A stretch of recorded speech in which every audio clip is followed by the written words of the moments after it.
Hi, everybody. Welcome to Do You Believe on Paranormal Zone TV. I want to thank you all so much for being here tonight. And please, for those who may be new to the show, if you would please subscribe, I'd appreciate it. And please don't forget to give the show a like. I've got an awesome guest tonight. Hold on, let me get his picture. My guest tonight is Dr. Ed Epperly. He is a historian. He is considered the authority on the unsolved murder mystery. He has researched the Villisca, Iowa axe murders for over 60 years. Dr. Epperly was the primary historical consultant on Kelly and Tammy Rundle's award-winning documentary, Villisca, Living with the Mystery. He is the new author of a recently published Fiend Incarnate, the Villisca Axe Murders. Now, this book has been in the works for over a decade, and he's finally written his book. Also, he talks about new information in this book, and it's about his favorite suspect, Reverend Kelly. On the evening of June 10th, 1912, around midnight in a small Midwestern community, Villisca, Iowa, 6 members of the Moore family, Joshua B. Moore, 43 years old, Sara Montgomery Moore, 39 years old. Oh, hold on for a second. Herman Moore, 11 years old, Katherine Moore, 10 years old, Boyd Moore, 7 years old, and Paul Moore, 5 years old. And there were also 2 guests, 2 sisters that were sleeping downstairs, Lena and Ina Stillinger. Lena was 12 and Ina was 8. They were all found bludgeoned to death with an axe in the Moore residence while they slept. The killer remained in the house for an extended period of time, engaging in an elaborate ritual, which we will discuss tonight. In 1912, this Iowa's first gruesome mass homicide, known as the Villisca Axe Murders. Could the axe murders from 1911 to 1912 in America's Midwest be the work of one serial killer using the railroad for its escape? So with that, let me bring on Dr. Ed Epperly. Hi, Ed. How you doing? Fine. You know, Ed and I aired a show 6 years ago on the Villisca Axe Murders, and it was a wonderful show. So detailed. He is the he is the historian. He is the perfection for the Villisca Axe Murders. He knows everything. So, Ed, now your book, I haven't seen your book. What is different? You know, there are other Villisca Axe murder books out there, but what is different about your book? Well, first, I got to correct you a little bit. It's not published yet. It's in the hands of... Oh. And it's being held up a little bit by the coronavirus, and it's a little indefinite when it's coming out, but we hope within the next months rather than years. I think we would have had it out except for the upset to that. Oh, no wonder I couldn't find anything on it. So what is going to be different about your book opposed to the other ones? Sure. The book focuses on the Villisca murder primarily, although it does deal some with some related cases that happened within a year of the Villisca murder, because one of the theories is that the Villisca killer was a serial killer. Mm-hmm. But the thing that I go into in depth is the murder itself and the nature of the killer from inference from what he left at the scene, things like that. And then, excuse me, then the trials that were spun off from the murder, it was about a decade, from 1912 to 1921. In that county and that city, they were having investigations, grand juries, and trials. And I go into some detail about those things. And then I have, one thing that delayed the book a bit was that I tried to trace everyone who was a principal in it, the people who did the investigation, the suspects, and things like that. And I was pretty pleased to find at least the death of all of those principals, where they died and where they were buried, and what they did after the murder was finally finished, which, as I said, took about 10 years. Now, they had a spree. Well, before we go into the other possibilities of who the serial killer might be, would you tell, for those who haven't heard the show on the Villisca Axe murders, would you tell them about it? Sure. It happened on Sunday night, June 9, 10, excuse me. What's the matter with me here? That's okay. 12. And then it was discovered on Monday morning, the 10th of June. So most people talk of it as being the 10th of June. The Moores, he was an implement dealer and sold hardware in Villisca, Iowa, which is a town of about 2,000 at that time. It's over in the southwest part of Iowa, maybe 60 miles from Omaha and about 20, 25 miles from Missouri. And he had been working as a clerk, and he opened his own hardware store and got married in, I think it was 1899, and moved into this house, which is, it's 1 block north of the downtown area, and then 3 blocks east. Sometime during the night, and I'll go into some detail in a bit here about what the scene was like, but sometime during the night, someone picked up an axe in his backyard. It was their own axe, and entered the house, probably through the back door, although that's not 100% sure, and proceeded to bludgeon to death Joe and his wife and their 4 children. And then the 2 Stillinger girls were staying overnight. There had been a church service that night, and they'd gotten permission from their parents. The Stillinger farm was about 2 miles out in the country, and they had walked into church, and so they stayed overnight. So they were just coincidentally there, but they were also killed. The killer was in the house for quite some time. We're pretty sure about that because he did several things. One of the things he did after I assume it was after they were dead. I can't imagine he would be able to move around the house to do these things. He pulled all of the shades down to the sill.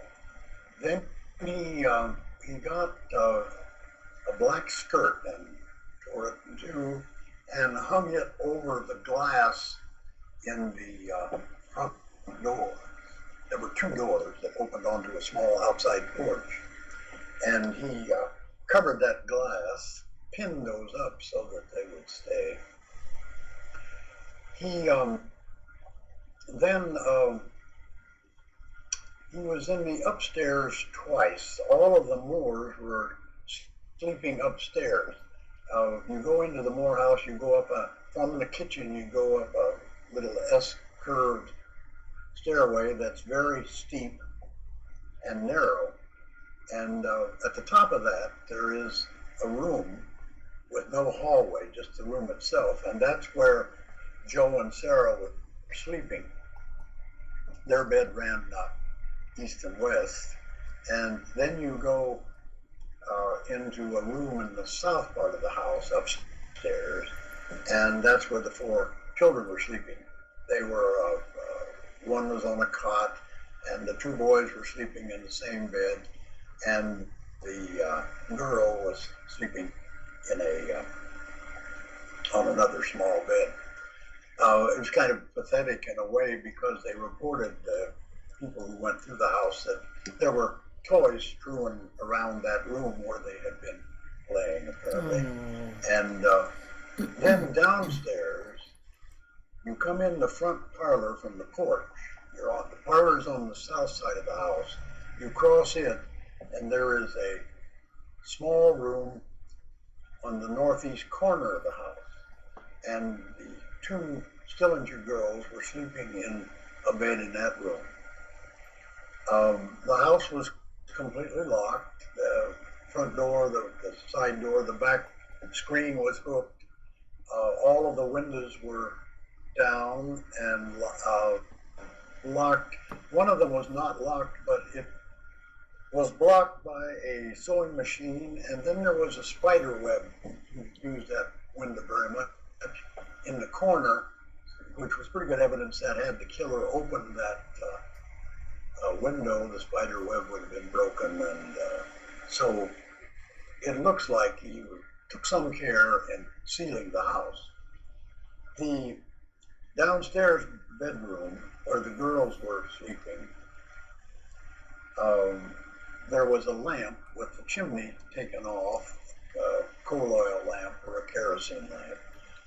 It was not lit. It was sitting on the floor at the corner of the bed, out just a little ways.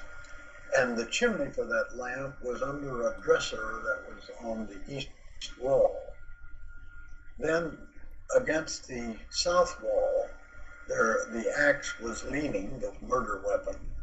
It had been cleaned. The killer had taken an undergarment and wiped it off and then threw the undergarment under the bed. But he hadn't cleaned it perfectly. There was still some blood and hair that adhered to the handle and the head of the axe. And then there was a 3-4 pound piece of slab bacon. Was wrapped in a cloth, like a dish cloth or cheesecloth. Some people thought it was cheesecloth, others said it was a dish towel, and had been wrapped up and was leaning against the south wall. They found a watch, which was Joe's watch, on the dresser downstairs. Upstairs, Joe and Sara had been mutilated by the worst of all of the victims. They had been struck repeatedly. One thing there's been some controversy about, but it's pretty clear in my opinion, nobody was awakened during the attack. Everybody was sleeping, and the one girl had been moved. But there's some evidence, I'll get to it in a moment, that suggests that she had been pulled down into bed. Some people thought she had awakened and saw the killer before he struck and tried to avoid the blow by sliding down the bed. But there is at least one piece of evidence that contradicts that. But Joe and Sara had been beaten viciously. Joe had been struck just above the chin, and from there on up, everything was gone. Was splashed against the back wall, against the head of the bed, blood and brains and bone. It looked like the killer had hit him repeatedly. Sara was struck on the top of the head, but then the killer had struck her with the blade of the axe. She was the only victim that was struck with the blade of the axe. Everyone else was struck with the butt of the axe. Why was that, do you think? Why do you think the killer did that? Well, it would be speculation, which I love to do, so I'll be I know. speculate. But there's some evidence, well, there's very strong evidence that the killer was in that room twice. There was a gap. And what that evidence was, there are two factors. One, the killer, when he hit Joe in the head, the blood ran across the pillow and fell onto the floor at the head of the bed. And like a lot of people, they put their shoes at the bed when they got in, and Sarah's shoe had filled with blood that came from Joe. But when they investigated the next morning, they found that that shoe had been turned over and there was blood that had dripped on the sole of the shoe. Mm. So there had to be sufficient time for the shoe to fill blood, and then it got tipped over. That, some people have suggested, well, that was from the people who were in the house doing the investigating. But by the time the murder was discovered, it was several hours old, and the blood had all congealed. So that had to happen during the killing or shortly thereafter. And the other piece of evidence suggests that is Sara herself. Her skull had been crushed, and then the killer had struck her, one of the doctors said, slaunch-wise. I'm not sure what the word slaunch means. I've heard that. I think that's a Midwestern slang term of the time. And I generally heard it in terms of somebody who was bent over. Oh. They never changed to the walk. Yeah. But I think what it means is that it was at a very acute angle. And he struck her with the blade just above the chin, and the one doctor testified he reduced the face to 1-inch slices as he went up. But there was no blood in those slices, in those cuts. And that would suggest that the heart had stopped, blood pressure was gone, she had already been killed. So he killed her after she was already dead? Again? Yeah, I would assume that's what he did, because the gravity will pull it to the lowest part of the body, and the head was on a pillow, was up, it would not stay in the head. Ed, what does that tell you? I know you've been studying this case for over 60 years, and you've known about what the killer did. What is your thought on why he did that? Well, he seemed to have a particular anger, fear, resentment of the adults in the house, the parents. None of the children were struck more than once. That's a little controversial. Some people thought they were struck more than one time, but most of the doctors on the scene suggested that their heads were small and immature. The oldest was 11, I believe. And so when the killer struck them, their heads were badly damaged with just a single blow. He didn't seem to want to do anything to the children other than kill them. The parents, it went beyond that. And I have thought about that with, everyone thinks about things like that. When they do think about things like that, they come up with different solutions. It seems to me there are two possibilities that suggested to me. One was that there was a rage, a hatred directed towards, in this case, the parents. It could be directed towards any kind of authority figure or an adult. The other one was that he wanted to erase the parents. All the victims, when they were found, they had coverings over. They had a face covering, and then the blankets and bedding had been pulled over the face. That suggests an attempt to dehumanize, to, in a sense, disguise the fact that these were living people and you had killed them and so on. And it's possible that it wasn't sufficient to just kill them, but he wanted to erase them almost. A third suggestion came from the movie people that I worked with, Villisca Living with a Mystery, which was great fun, by the way. That's a... I rented it. I know nothing about filming, and it was all I did was worked as a consultant, and they would, well, is this right or is this right, or so questions like that. And one of the things, though, that they suggested was perhaps he had struck them. Everyone assumes, myself included, that he killed the parents first. Then he moved into the south room upstairs where the 4 children were, and he then killed them. The movie people speculate perhaps he heard a sound in the other room. You could do that from a couple of ways. One or the other of the parents might have not been killed or didn't die right away from a single axe blow and made some kind of a guttural sound, something like that.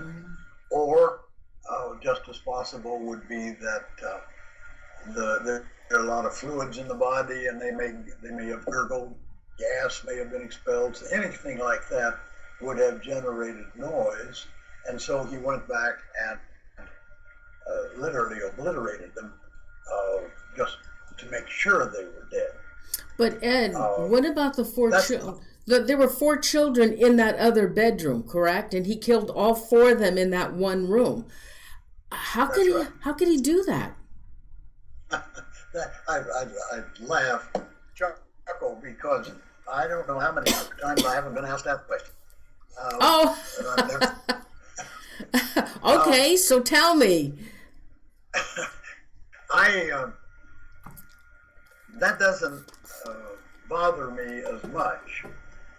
Children of that age, they don't assume any responsibility for their own safety at night, I don't think.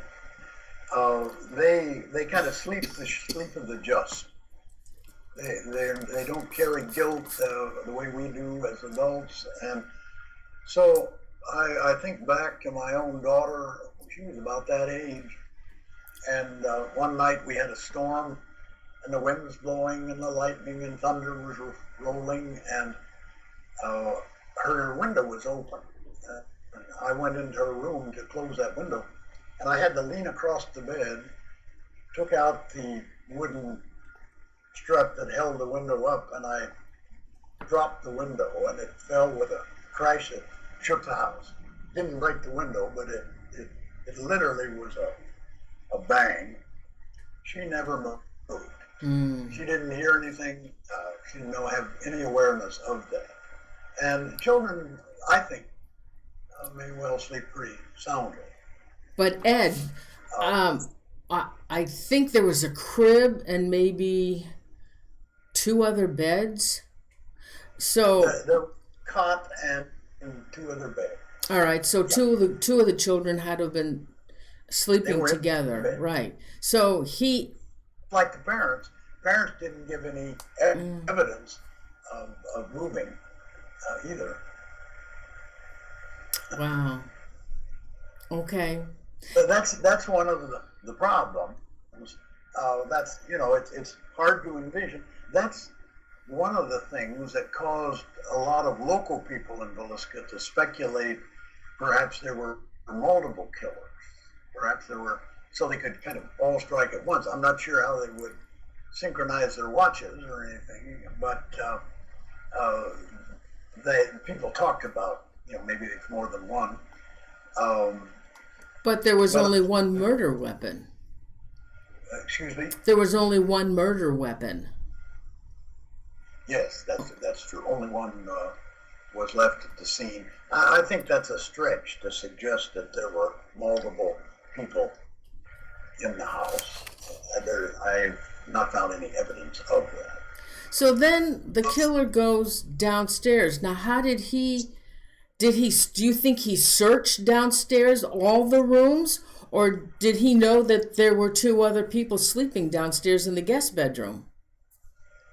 It's hard to say. I don't really know.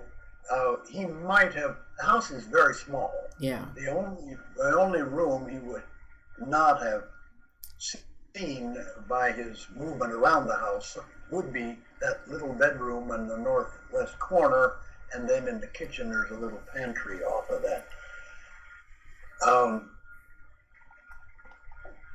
Some people speculate that the killer had cased the joint. The killer had been there and seen who lived there and things like that. And their only piece of evidence is there's a barn behind the house, a small kind of a city barn. It wasn't a big, large barn like you associate with a farm, but it was a barn for holding a wagon and a horse, chickens, things like that. And in the upper story of that barn, there was a knot in the wood that was out a hole where a knot had been, and the straw in front of that knot was pushed down like someone had been lying there.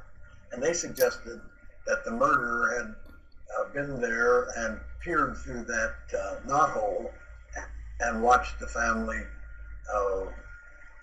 Either he'd been there for hours or a day and seen them come and go, or he was there that night and saw them come home. So he knew how many people were in the house. Well, to me, that's always been a stretch, because you've got three children, three boys who are under 12. And I suspect they played in the barn a lot. That's an interesting place to be. And I would think it would be just as easy to speculate that they had laid down there and looked through that knothole was a kind of a spy game or something like that. But anyway, that's one of the speculations. Downstairs, some people have suggested that maybe they killed the girls first. That's pretty hard for me to believe, because parents do not sleep the sleep of the just. They are more alert to noises, and they're quicker to wake up and things like that. I would think he would try to, and they're more dangerous than the children to the killer. So I would think that he would try to get them eliminated first. But the girls downstairs, the one girl, I know, the younger, she was sleeping, that bed ran north and south rather than the upstairs east and west. And she was on the left side as you came in the room. So she was across the bed from the person. And she had been struck in the head. And then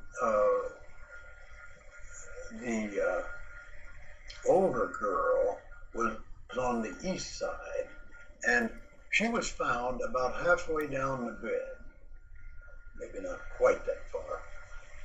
And her one arm was over her head and resting on the pillow. She had a small spot of blood on the inside of her leg, just above the knee. She also had what some people thought was a cut on her arm. So several people have suggested that she had awakened and had thrown her arm up as a defensive mechanism and scooted down to the bed. But I don't believe that's true. That's not the way I interpret the scene. For one thing, the blood on the arm washed off. I mean, it was not a cut. The blood on the leg, there's argument about it. Some said it was a bruise, some said it was a cut, a blood, but not a cut. The reason I don't think she scooted down in the bed to get out of the way was because there was a pool of blood on the pillow and beside the pillow, and her arm, her hand was in that blood when she was found, which would suggest that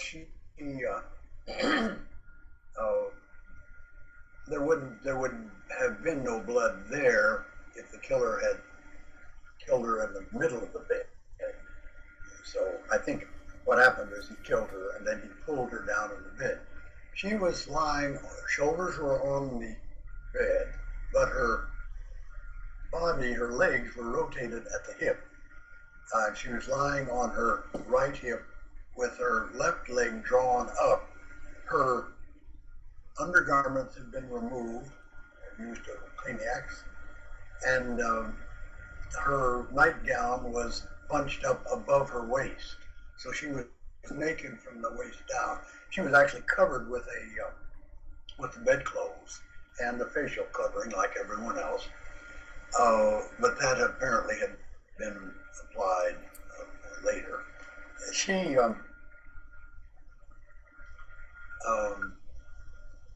well, let's see, it was her one leg, it would be her right leg, was partly off the bed. So she was lying pretty much on the edge of the bed. The dresser was a lyre-back dresser with a mirror.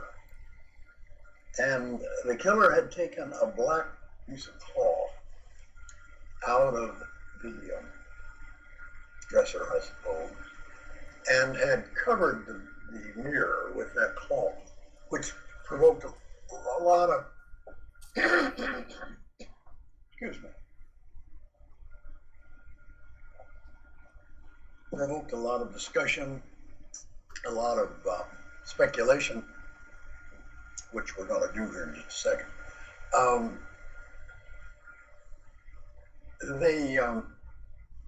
It's interesting the way that was covered. There's a photograph of that. There are very few photographs at the time. There were some taken, but they've been either lost or misplaced. If you look at the mirror, it's about 18 inches wide. Probably. Yeah. I was just showing them a picture. I just okay. I can put that back up. I showed them the picture of it. It wasn't. It was like draping. He draped it over, but he didn't completely cover it. And I guess that is something he got out of the closet. Yes. There was a little closet. It's actually an under the stairs closet. The stairway is leading up right there, and they built a little closet. Actually, by just putting a cloth across cut a hole in the wall, put a cloth across it, and then they could store some more things under that space. Was that the only, Ed, was that the only room that had a dresser with a mirror?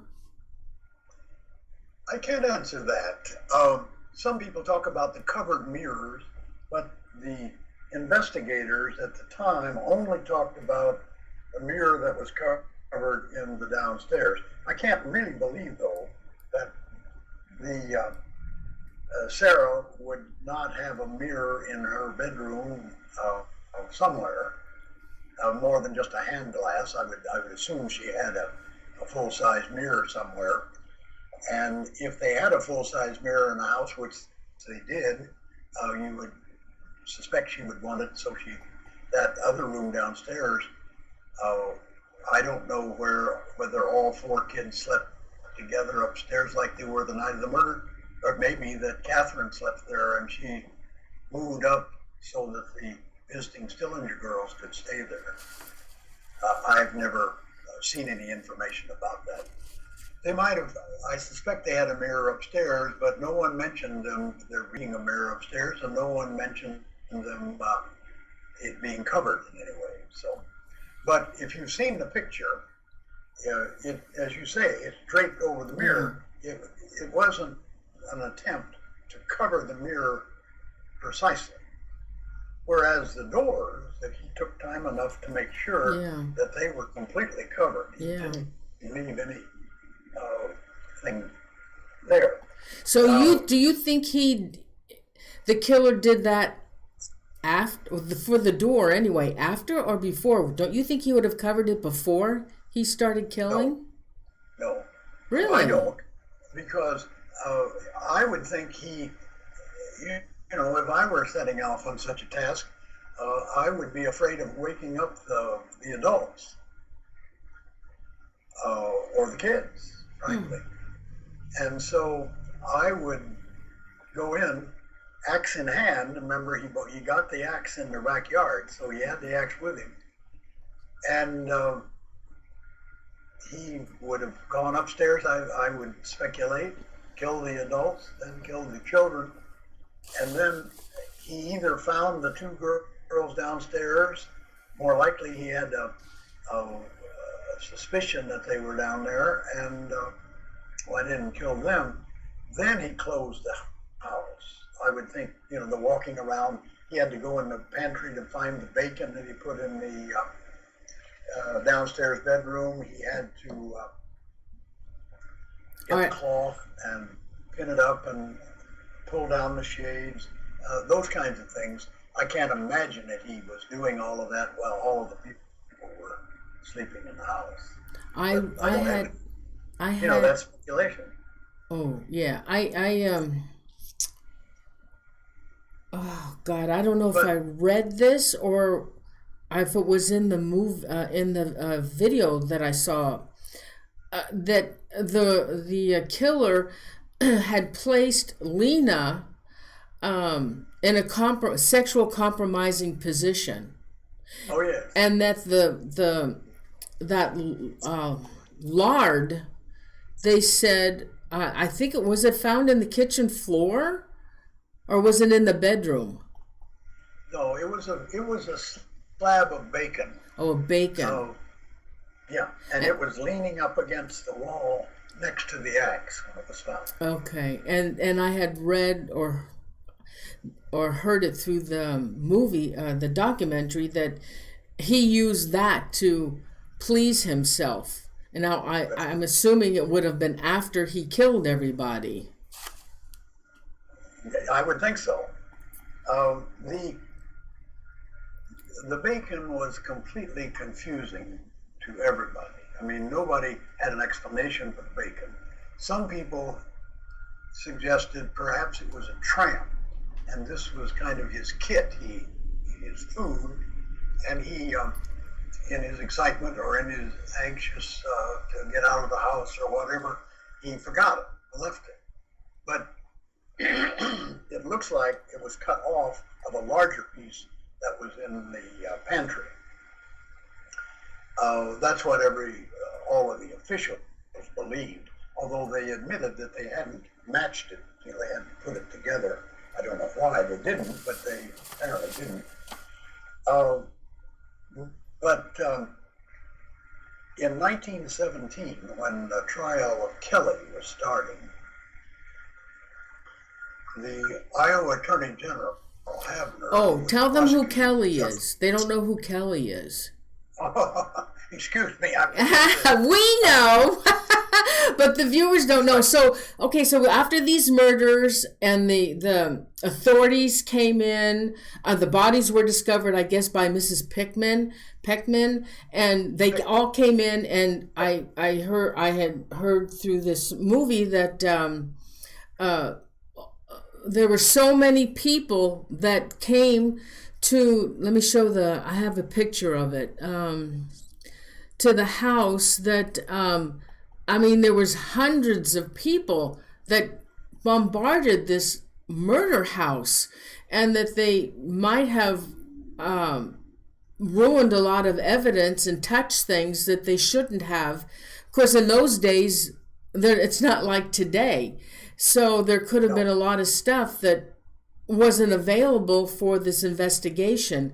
And okay, so then from there, go ahead and talk about suspects. Now I have 4 suspects. Should I show the picture of the 4 suspects? Sure, just tell me who they are. Oh, okay.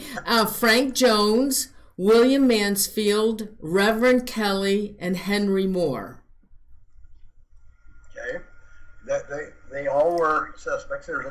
There's at least one other. Andy Sawyer is another fellow. I didn't get that. He was a serious suspect in the summer of 1912, but the police dismissed him as a suspect because he had an alibi, and but he was an interesting character.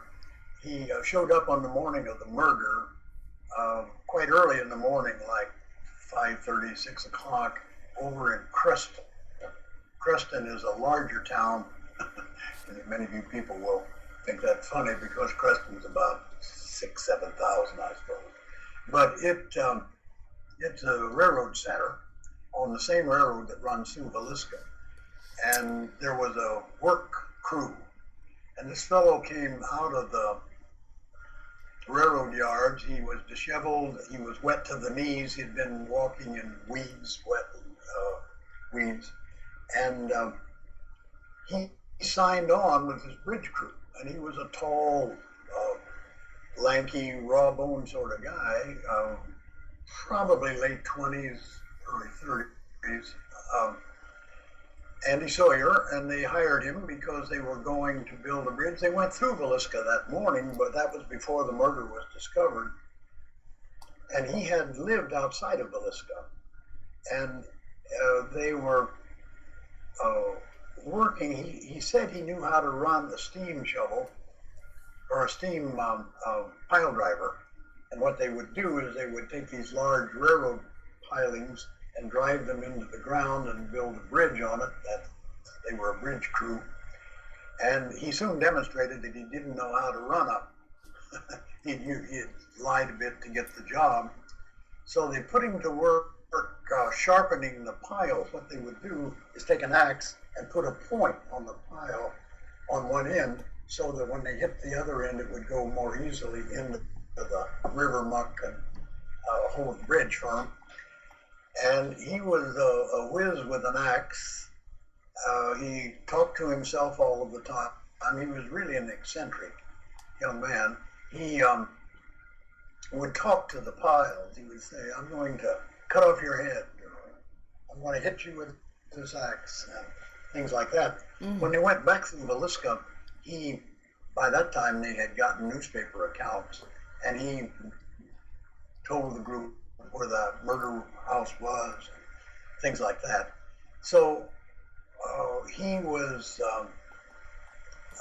would keep the axe with him at all times, and at night, at least 2 of the bridge crew members claimed that he put the axe in the bunk first and then got in the bunk. He never let the axe leave his hand. So they became suspicious, and the bridge crew turned him in to the authorities in Red Oak, and they didn't arrest him, but they interviewed him, and then they a Burns detective and the Montgomery County attorney took his story and traveled to the places that he claimed he had been and to check out whether or not he had been there and so on.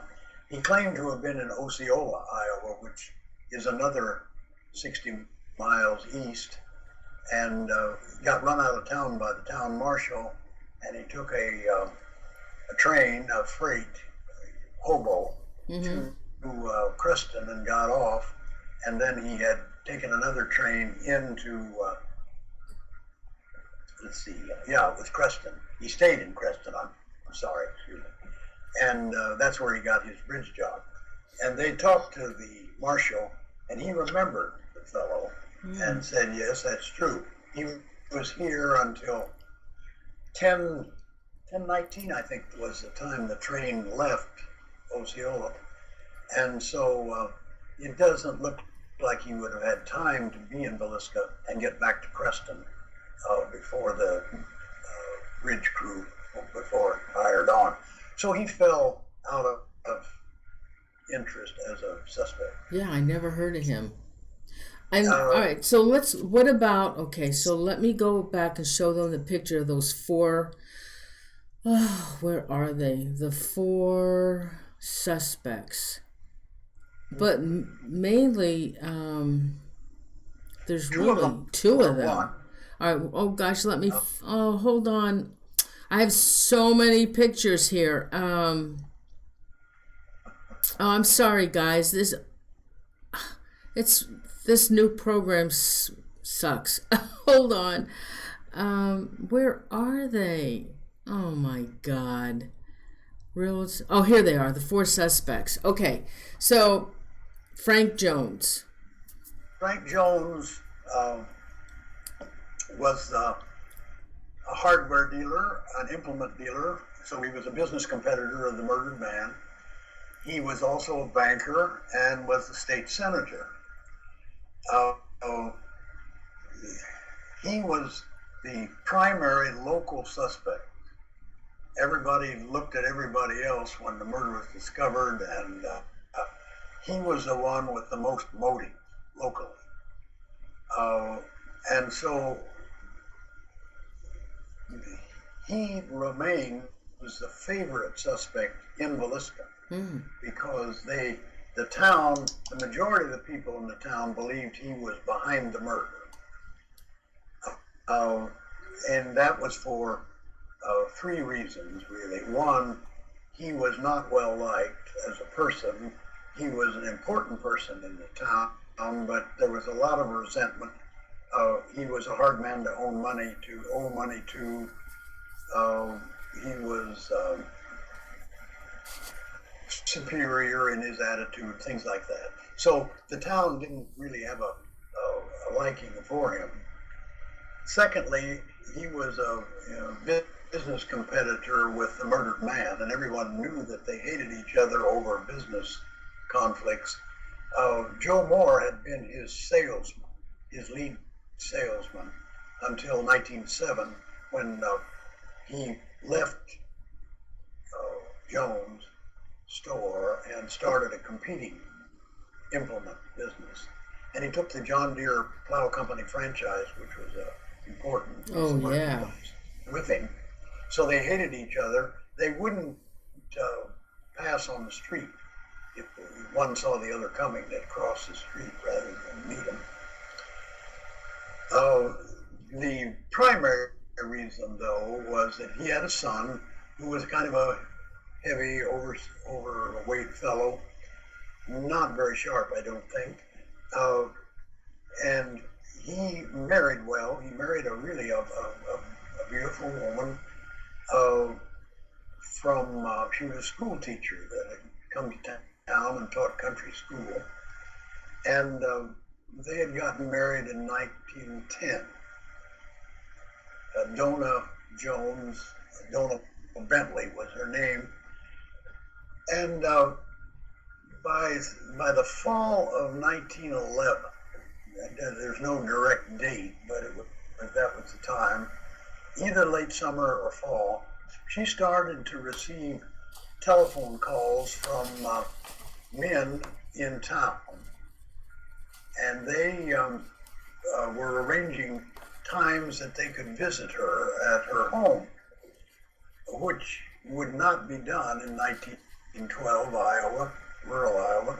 And everyone knew about that because they made their meetings, they scheduled their meetings over the telephone.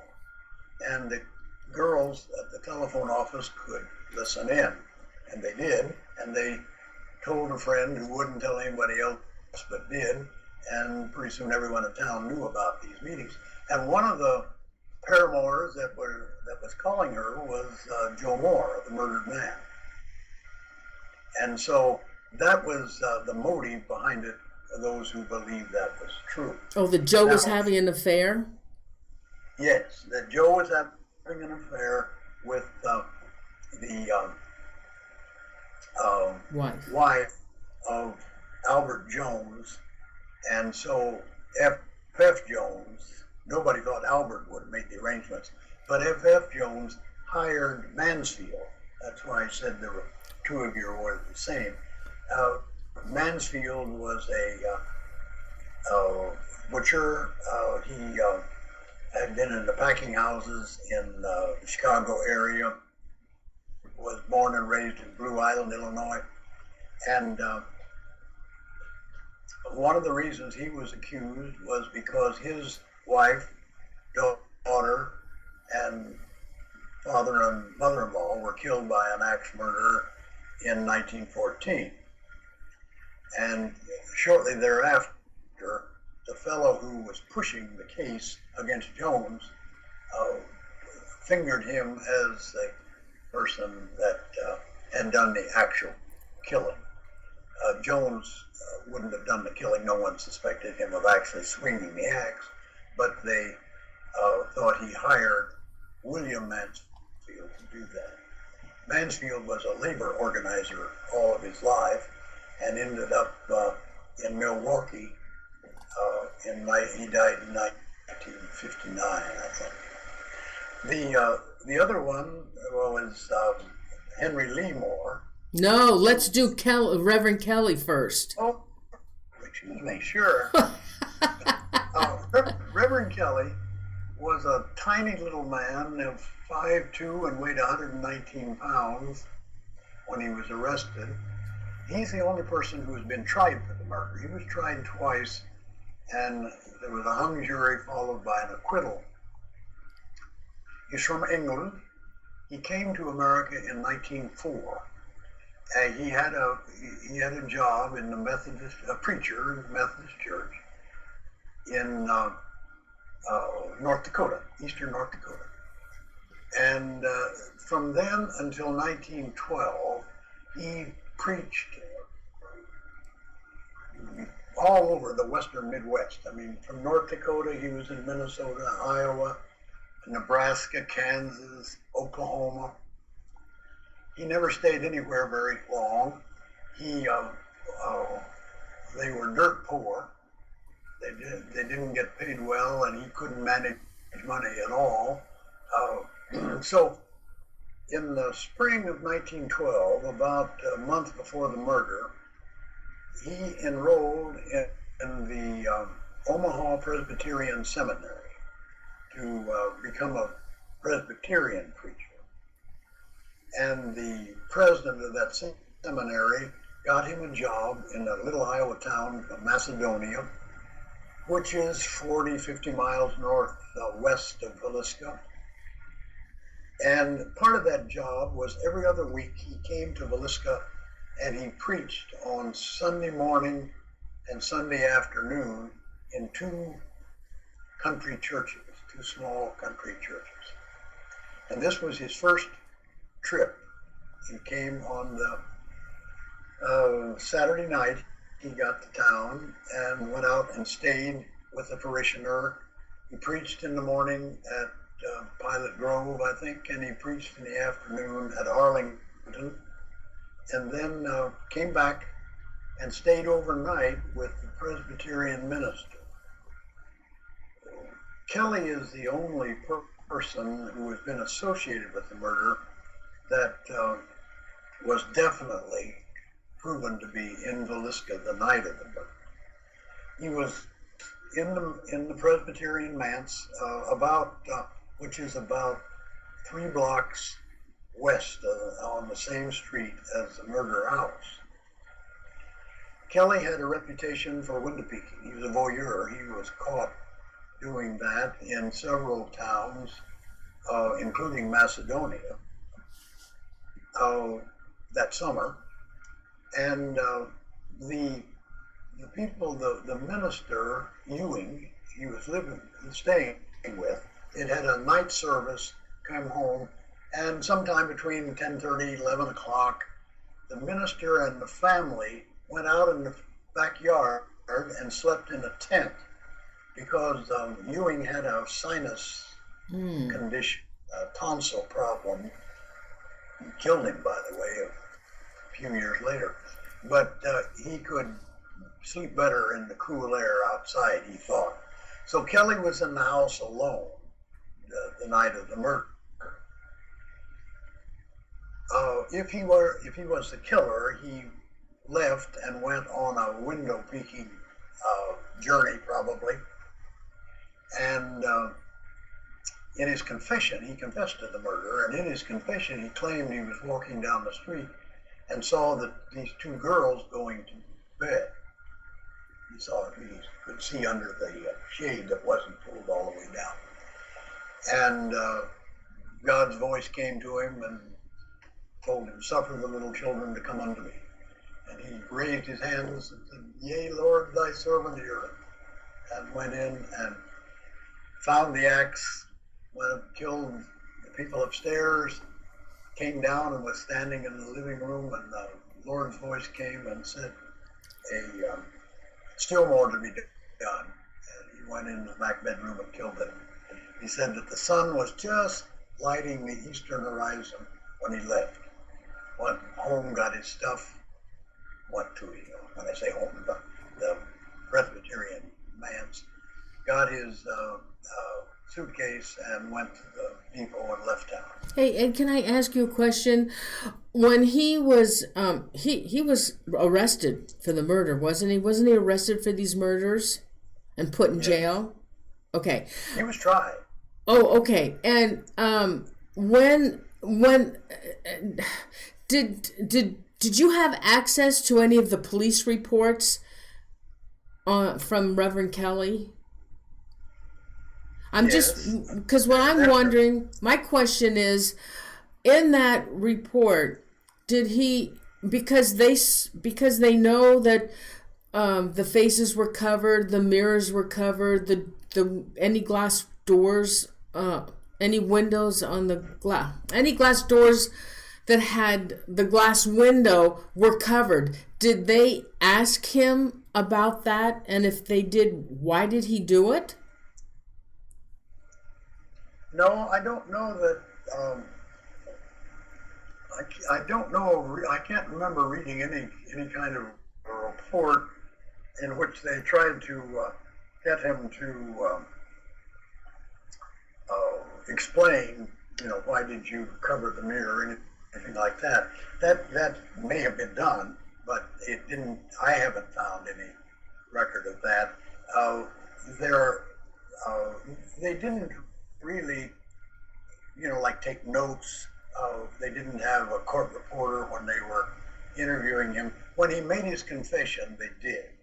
The confession probably would not be admitted today because there was some subterfuge involved and some physical pressure on him, and I doubt they would pass muster today. But he confessed about 3 days before he went on trial.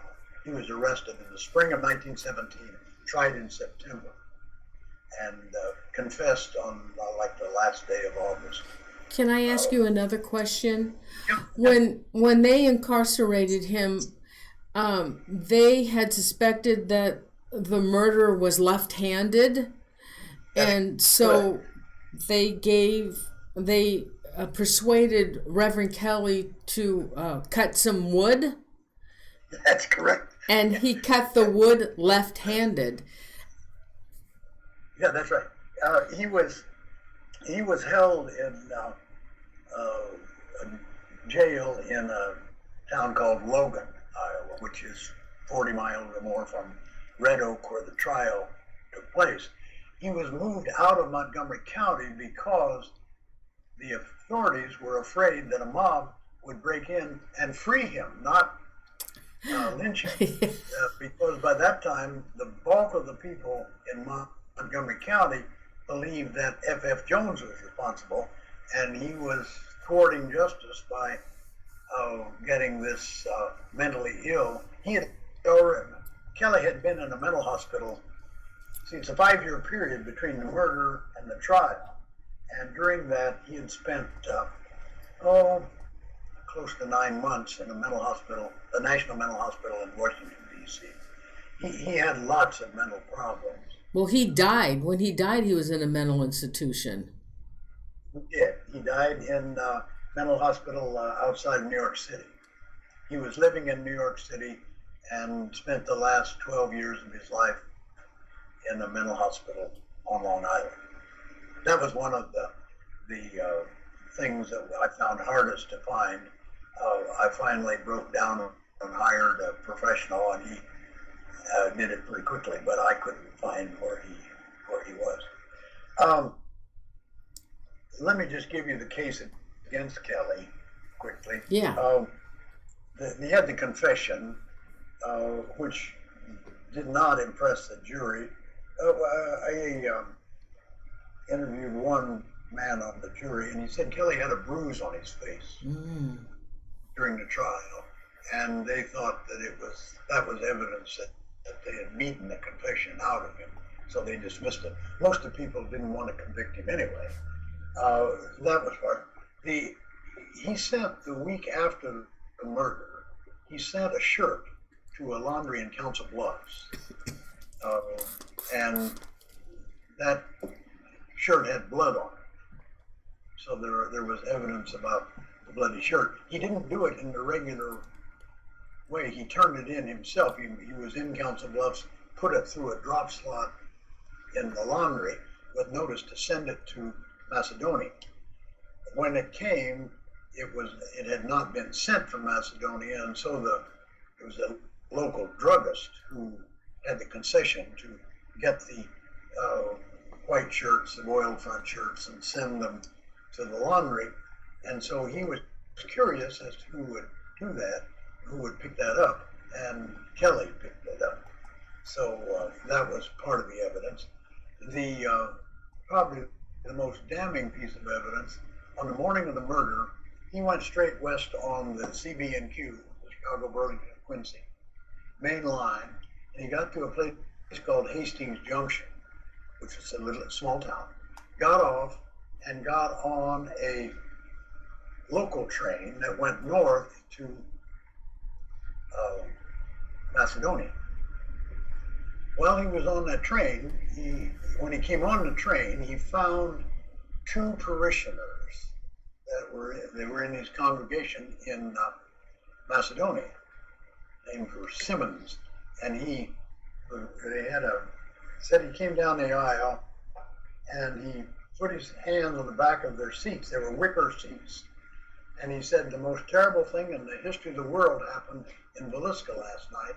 A whole family was wiped out. And they said he was nervous and jabbering about it. And that was about 7:30 in the morning. And the house wasn't open until about 8:30. And he was about an hour beyond that already. And so he would have had to be the killer or seen the killer at work somehow. I've had people suggest that. That's a possibility, I suppose, where he was peeking in windows and saw the murder, but that would not explain his knowledge of people upstairs and things like that. So anyway, the reason that didn't hang him was because they were an older couple, and they weren't able to definitely say what day it was. They had gone to Sydney, Iowa, which is down in further south, more than once that summer, and so they could not testify or wouldn't testify that it was definitely on the 10th of June when they talked to Kelly. So that early knowledge didn't stand up either. And so he was acquitted. He remains a viable suspect. I mean, there's no question about that.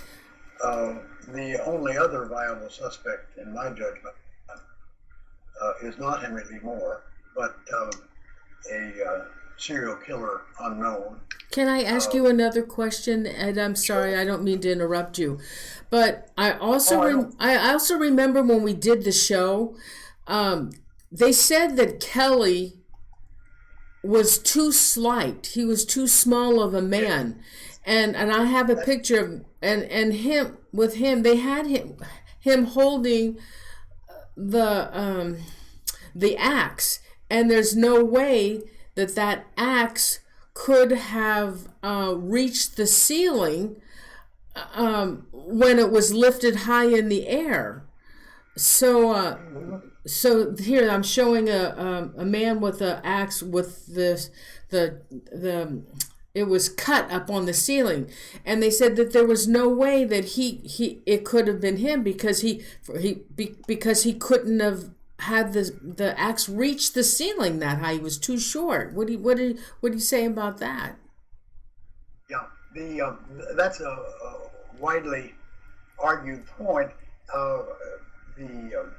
Wilkerson, the detective who came to town 2 years after the murder, was hired by the state of Iowa and the family. He worked for Burns Detective Agency.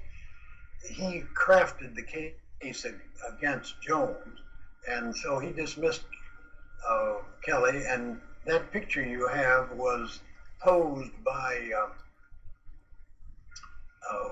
Wilkerson's personnel to demonstrate just what you said, that he couldn't reach the ceiling. That is going to bring us back to the scene for a bit. I don't know how long we've got on this thing. I can go on all night. Well, go ahead. All right, so what scene now are you going to talk about? In the case I have a picture.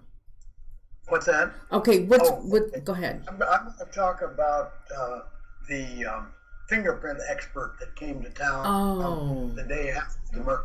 Yeah. I don't know. McLaughlin was his name. Yeah. He was an assistant warden at Leavenworth and was one of America's first experts in fingerprinting.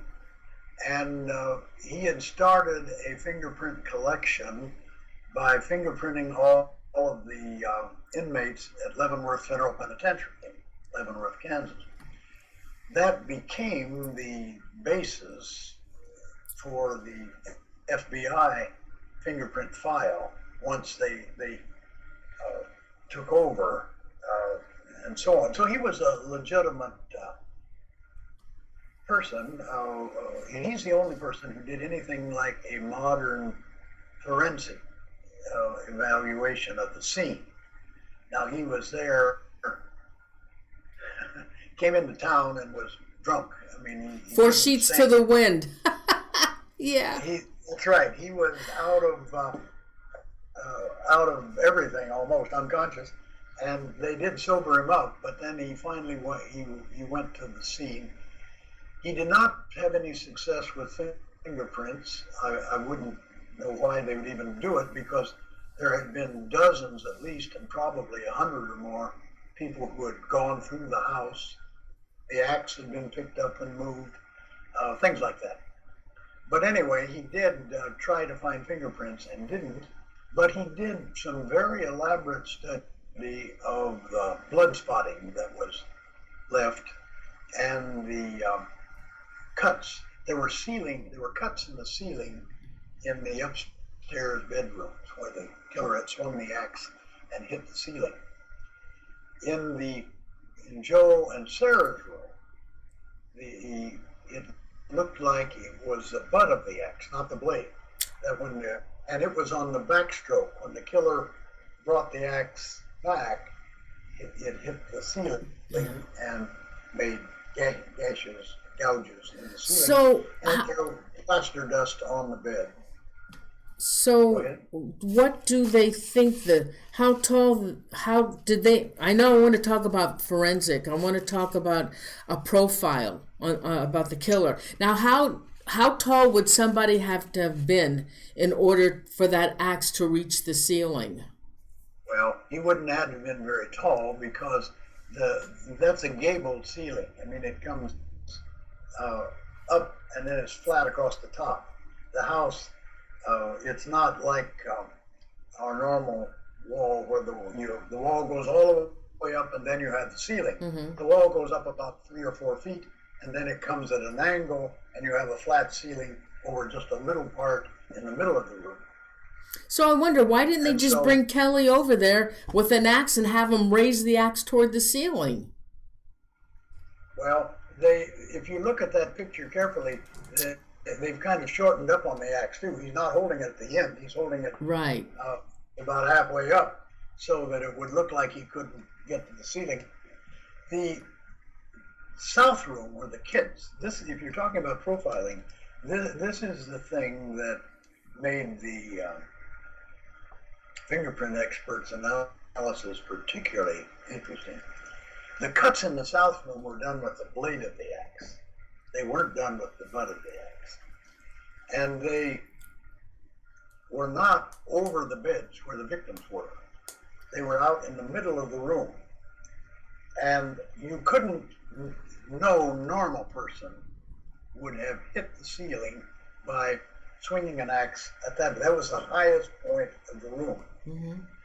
And instead, and the way he interpreted it, he wrote a report that's in the files in the state archives in Des Moines. And in that report, he said that the killer must have been swinging the axe left-handed. Right. And he thought he was holding the lamp in one hand and swinging that axe over his head, as he put it, Indian fashion, like a tomahawk, and hit this. And he interpreted that he was in a frenzy of excitement. The killer was, in a sense, almost dancing around the room in excitement when he hit the ceiling. And part of that, too, was interpreted by the fact that blood came off the axe and flew across the room and into a closet. So there were blood spots on the wall of the closet. And that they'd done that when the axe was bloody and it hit the ceiling and the blood gushed into drops of blood flew into the closet. But none of the victims would have been struck by the cuts in the ceiling in the south. That was on there. So you go ahead. Go ahead. Oh God, I had a question. Okay, so they released him. They released Kelly. Yes. Okay. Yes. He was. It was 11-1 for acquittal in the first trial, and then he was held for another month, and they had a second trial, and that one was he was acquitted in short order, because, as I said, even today, the majority of people, in my judgment, believe that Jones was behind the murder, and they have forgotten exactly a lot of the detail, as of course you would. But the idea that Kelly, they always thought he was a scapegoat for the murder. The state was just as convinced that he was guilty. They thought that these they went to the railroad ticket records and found that there was only one day, the 10th of June in 1912, in which 2 tickets were bought in Sidney, Iowa for Carson, Iowa, which is a little tiny town right beside Macedonia. And consequently, that was the only day that the Simmons, the 2 of them, were going from Sidney to Carson, and that was the only Monday morning in the month of June that there were 2 tickets sold. And to them, that was convincing evidence that that was the day that they were on the train and had heard Kelly talk about the murder 2 hours before it was discovered. And was Reverend Kelly ever connected to any other murders? Yes and no. No, he was not in terms of official action. But there's one murder that happened that I have really found interesting. In 1915, Kelly, well, in 1914, in January of 1914, Kelly was arrested in Winter, South Dakota, where he was preaching in the Methodist Church again. He had been asked to leave the Presbyterian Seminary, not because of, but his ability to handle his money, they thought would reflect negatively on the church, and I think they perceived he was an eccentric person. And so he was dropped from the seminary, went back to the Methodist, was in Winter, South Dakota. There he had advertised for a secretary. He advertised in the Omaha World Herald. Was that him? A woman. I was mistaken about this for years. I thought she was high school age, but in reality she was 28 years old. And she answered his ad and said she might be interested in working as a secretary. And he wrote back to her saying she sounded fine. There was a condition though, and that was she had to type in the news. I'd forgotten that was him. She apparently thought that was pretty stringent condition. So she took the letter to her pastor or minister, who took it to the police, who took it to the postal authorities, and they sent a response to that letter it was a pseudo response, a dummy response that the county sheriff wrote it, and it was encouraging. She wanted more information, and so he started a brisk correspondence with her, and in the course of a week or two he had sent 5 or 6 letters, and they got progressively more salacious until finally they arrested him and convicted him of sending obscene material through the mail and sentenced him to Leavenworth. But rather than go, he had a sanity hearing and he was ruled insane and was sent to the National Mental Hospital in St. Elizabeth's Hospital in Washington, D.C. And he was there about 9 months. And I have forgotten where this was leading. What was I talking about? Because of the secretary, he wanted to be in the nude. Yeah. After he got released from the hospital, he had a probation officer. They didn't send him to prison, deciding that he was in Sioux City now, and the probation officer helped him get a job, and he dropped in every once in a while. In May or June, I'd have to check the exact record, in Omaha, Nebraska, there was a young woman, she had immigrated from Sweden just a year or two before. She was working for a wealthy family, and the man left for work, the wife went shopping, and when the wife came home late in the afternoon, the hired girl was not there. And they didn't worry about that because she was going to the dentist that afternoon and they thought it was just taking longer. But she didn't show up towards evening, and so they went downstairs in the basement and found her dead on the floor.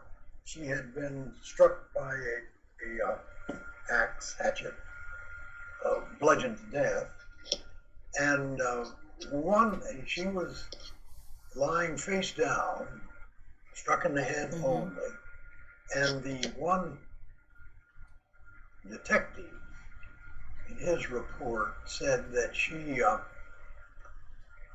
looked to him like her clothes had been at least partially removed and then put on again, but they were disheveled. They weren't properly replaced. The only reason that was particularly interesting to me, that house was literally across the street from the Presbyterian Seminary where Kelly had spent 2 years before. Oh. Now, they never solved that murder either. And they looked hard. I mean, they tried hard to figure out where Kelly was. His probation officer saw him, I believe, at the last part of May, and then about the 15th of June, there was another record of where he was. He was back. He was in Sioux City in both of those times, but during that 10-day period, they had no record of where he was or what he was doing. And of course, Sioux City is pretty much straight north of Omaha, and good train connections. He could have gone to Omaha and went back to the area that he was acquainted with. Possible. Other than that, I'm not aware of any murders that he was suspected of or associated with. Okay, before you talk about your suspect, I want to talk about Henry Lee, because he was part of the four. So let's talk about Henry Lee Moore, okay? All right. In December of 1912, about 6 months after the murder, Henry Lee Moore's mother and grandmother were bludgeoned to death in Columbia, Missouri. There was a burst of excitement about that. The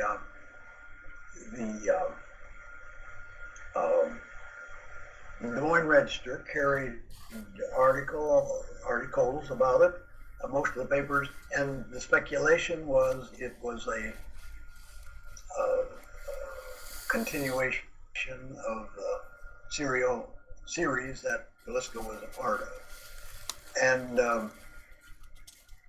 the Iowa Bureau of Criminal Investigation didn't exist then, but the Iowa Attorney General sent a detective to Columbia, where he worked with the officials a bit, and he came back and said there was no connection. He said the only connections were between the two murders was that they had both been committed with an axe, and they both had the name Moore, but that was it. So they dismissed that, and where it's gotten a lot of attention is that McCloughery there was an article written supposedly based on an interview with him in which he thought that all of these murders, 5 of these murders, 6 now, were tied together, and that it was Henry Lee Moore was the murderer. But then McCloughery was interviewed, and he said, no, that isn't what I said at all to the reporter.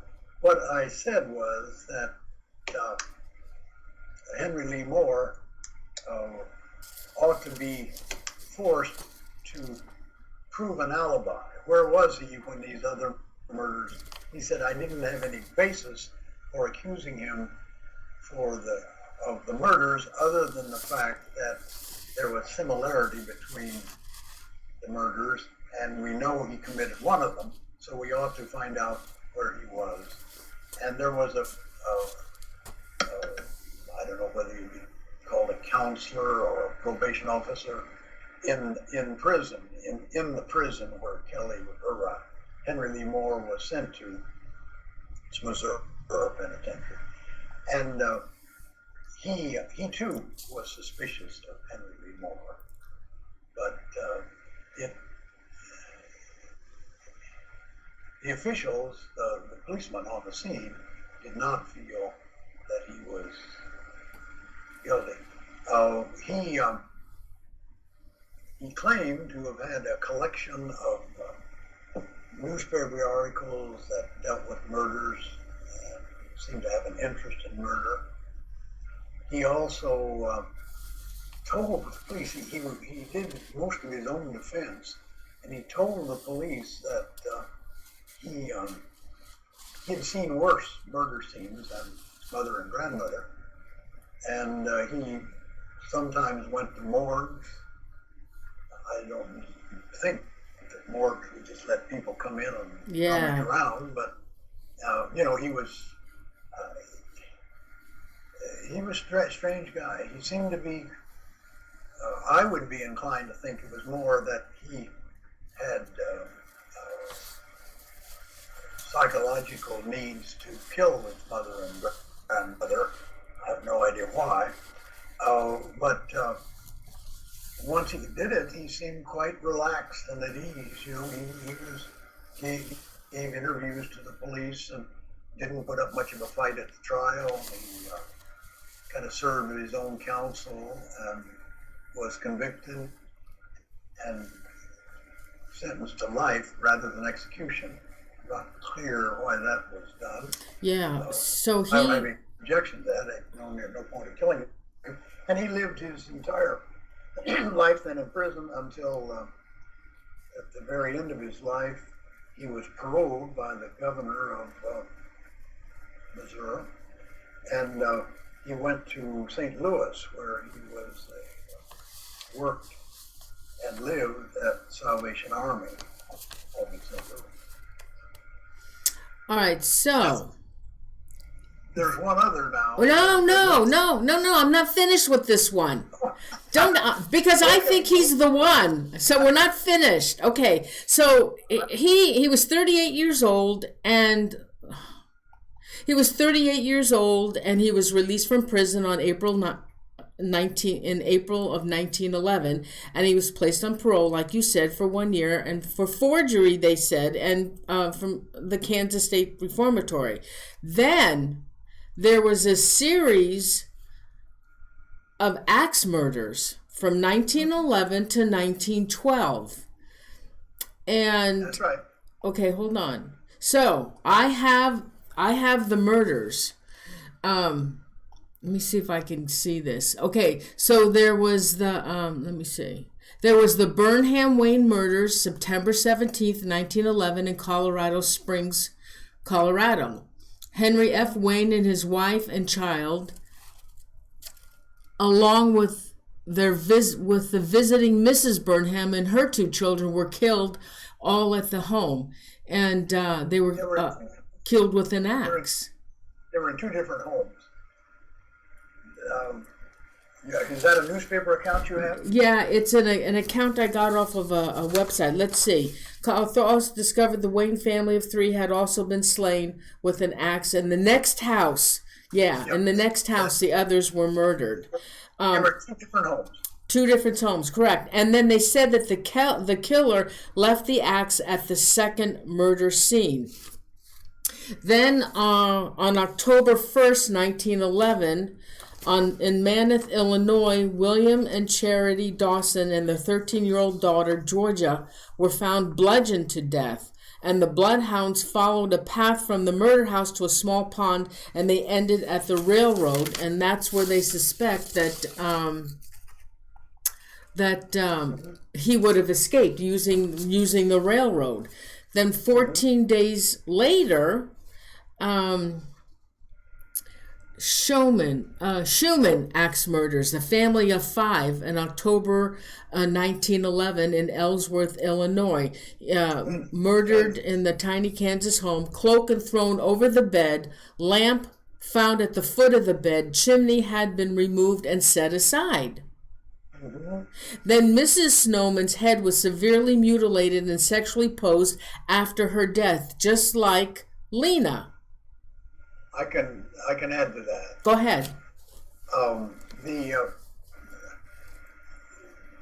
She is the only one in those series of murders in which the killer made a direct sexual advance.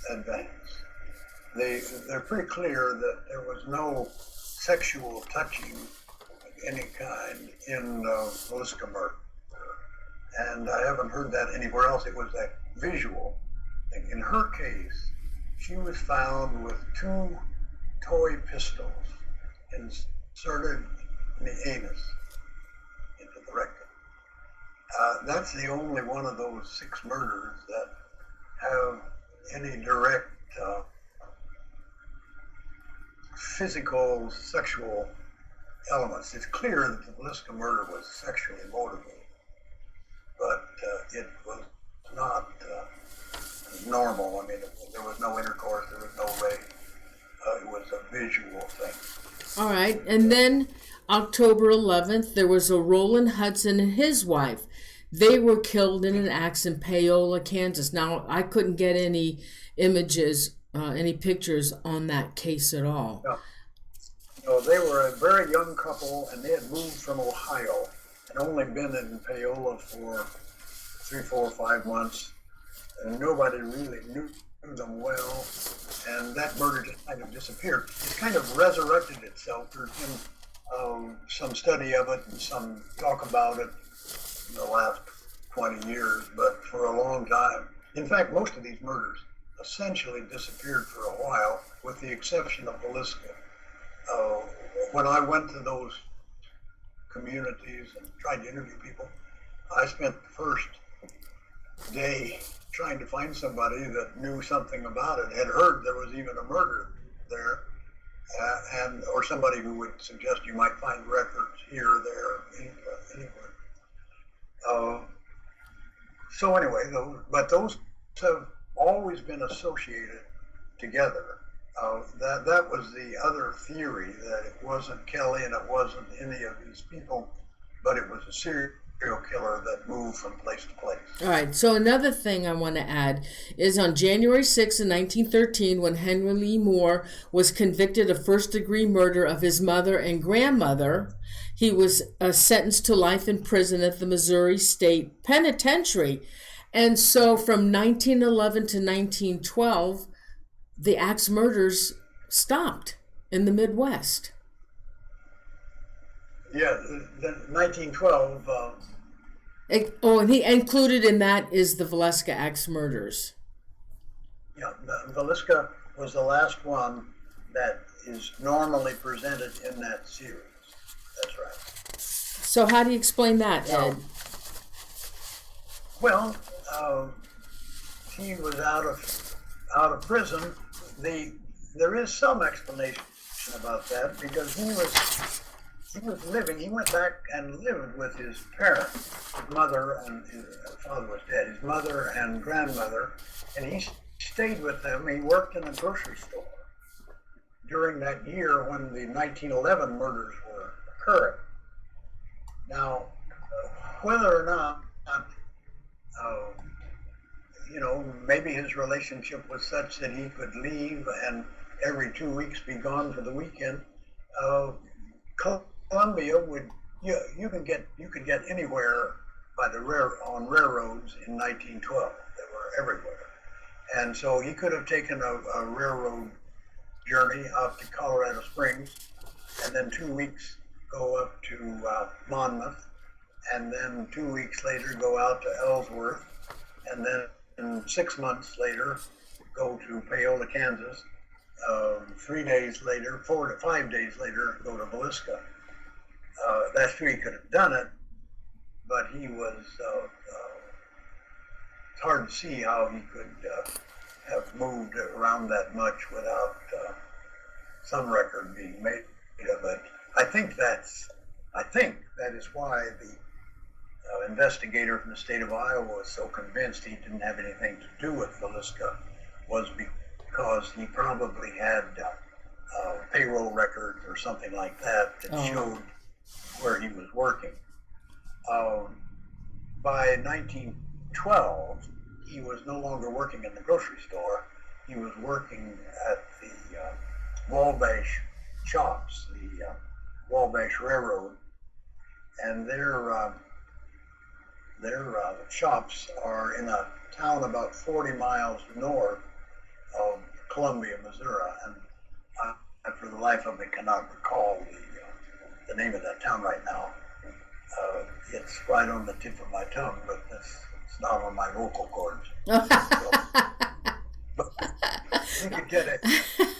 All right. And it's pretty much straight north of. I've been through it bit of time in Colombia working with that murder of his mother and grandmother, because that was an interesting case. You know, I was, for a while, I kind of thought that might be the solution, but it didn't prove to be in my judgment. I mean, you know, someone else look at the same information might come up with a different conclusion. Was there any court records, any court report having him confessing? Well, he did. They found evidence. They went to the hotel where he was staying and they found the evidence. But did he ever say why he killed his mother and grandmother? No, he didn't. This was getting close to Christmas, and he left his job, his railroad job, in the afternoon. I can't remember what day of the week it was, and he came and took a room in the hotel in Columbia rather than going out to the parents. And then the next morning, he walked out to their house was, I don't know, a mile or more to the northwest of downtown Columbia. And he left downtown Columbia, walked out to the house, and found them. He discovered them lying, dead. One was in bed and the other was in the kitchen on the floor. And the police were called, and he stayed there all morning. He talked to the police, he talked to the neighbors, and by afternoon they arrested him because they had gone to the hotel and they found bloody clothes. He claimed to have come in on the train that morning, but they traced it and found that he had come in on the afternoon show the day before. He'd been there, I don't know what time, it might have been the evening, but he got there the night before, and his clothes, there were bloody clothes, and so they arrested him. It didn't seem like there was much,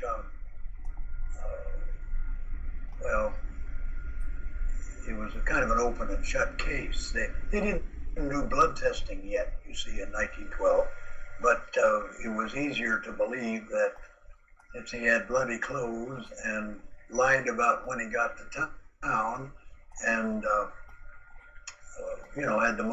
I don't know if he had a motive, but I think the motive must have been psychological. I mean, I think there was some kind of animosity towards the family that he felt, because after that he was striking in newspaper accounts and the legal accounts that he seemed very friendly, talkative, easygoing, even though he's being tried for his life.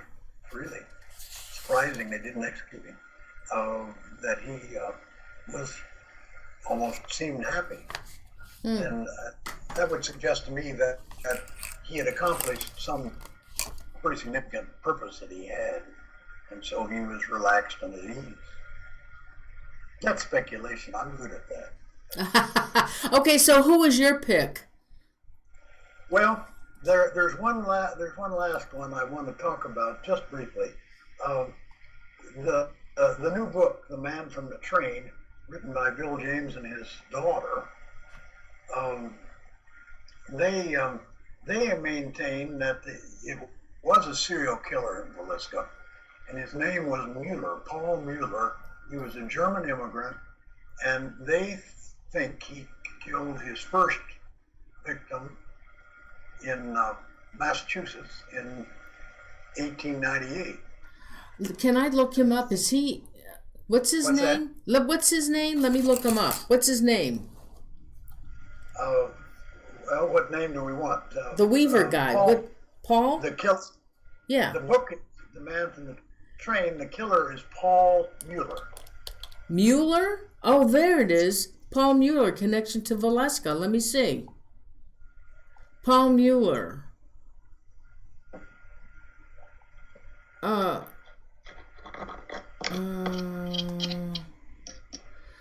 Okay, so besides being this poor James, okay, I don't have an image of him. I could put it up, but I There- can't. Is there any No, images? nobody does. There was never a picture taken of him.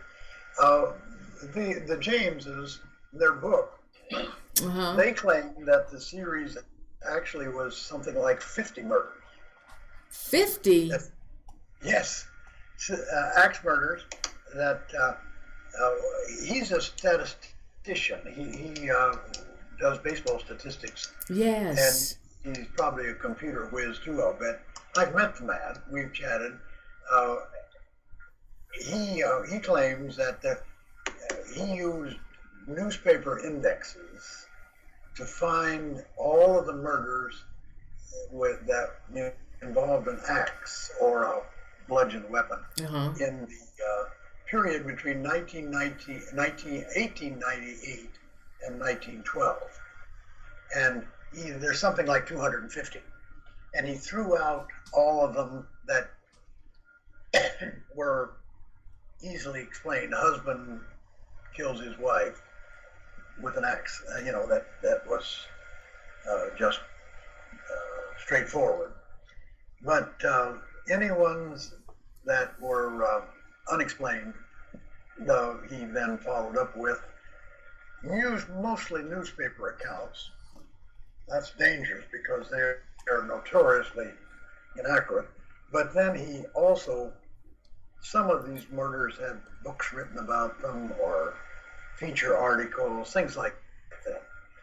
And he developed a list of about 30 some characteristics that the murders had, and they shared, and that's the basis of it. He thinks that they were all committed by the same person. That's 50 or so. I don't have the exact figure. Is that what they're calling the ritual at the Villisca house? There was in that documentary that I was watching, they said, well, there was a ritual that this killer went through, and I wrote everything down. I'd like to go over them with you. And Sure. All right. So, and the forensic, what is the profile on this killer? Well, their profile was that he was a German immigrant. He was irascible. He worked in outside of Boston as a farm laborer. He was a small man. He was, they said, perhaps 5'4". No way. Five. Isn't that like Yeah. Kelly? Reverend Kelly was small like that. Yes, that's right. Although he was a stocky man. He was much heavier than Kelly. They estimated 155 pounds. Kelly was 119 pounds. But they were both small. This guy had a size 6 shoe they talk about in the book. They found footprints at one of the sites and so on. The way they interpret it is that he worked probably in either logging or lumber mills, that kind of work. And he would he would take a job and then travel out by train. Right. I agree with that. And the murders, they would be in a kind of a cluster. Now there might be 100 miles between them. I mean, they weren't a tight cluster. Most serial killers work in a locale. The guy down in Wichita killed people for 20, 30 years, all of them Wichita. And over and over, you'll find serial killers that kill in a particular community. But this guy, according to them, traveled. He would go north in the summer and south in the winter, kind of a snowbird. And he also he covered the country. He killed people in Maine, even in, I think he might have been in Nova Scotia, outside the country. But then he he killed people in Washington and Oregon, Texas, quite a few in the South, in Florida, Carolinas, like that. And then he went north and south in the first part of his career, and then east and west later in his career. And he attributes all of these murders that you've suggested, we talked about, as being done by the same guy. Paul Mueller. Now, where did they get the information, though? Were they able to get police reports? Well, the first murder in '98 he was working at a farm as a farmhand on the farm that this family was killed. Oh, is that in Germany? No, that was outside of Boston. Oh. West of Boston, 60, 70 miles. And then they suspected him. He was the prime suspect of that murder. But he got on the train and left before they realized the murder had happened. And when they tried to get him, they never could find him. And then these other murders continued, and they had similarities, and consequently they assumed that it was the same guy, and since they knew him from the first murder, even though they hadn't caught him, that's how they know him. He left and went back to Germany after 1912, and that was their explanation for why the murder stopped. Well, there was an axe murder in Germany. I did a show on it. It's a German name, and I can't pronounce it. But they had a farm, and they were axed as well. Yeah, he in his book he talks about that after Mueller went back to Germany. I don't think I can find it right now, but. So in their book, do they back up this information that they have on this Paul Mueller? Or just state cases? Let me... Yeah, go ahead. Because I've never heard of this guy. I just Googled him. There's no information on a Paul Mueller. And I would like to look up these cases and see if there is a connection that we can find on Google with him. Uh-huh. I've got a list of the similarities, things that he thought explained it.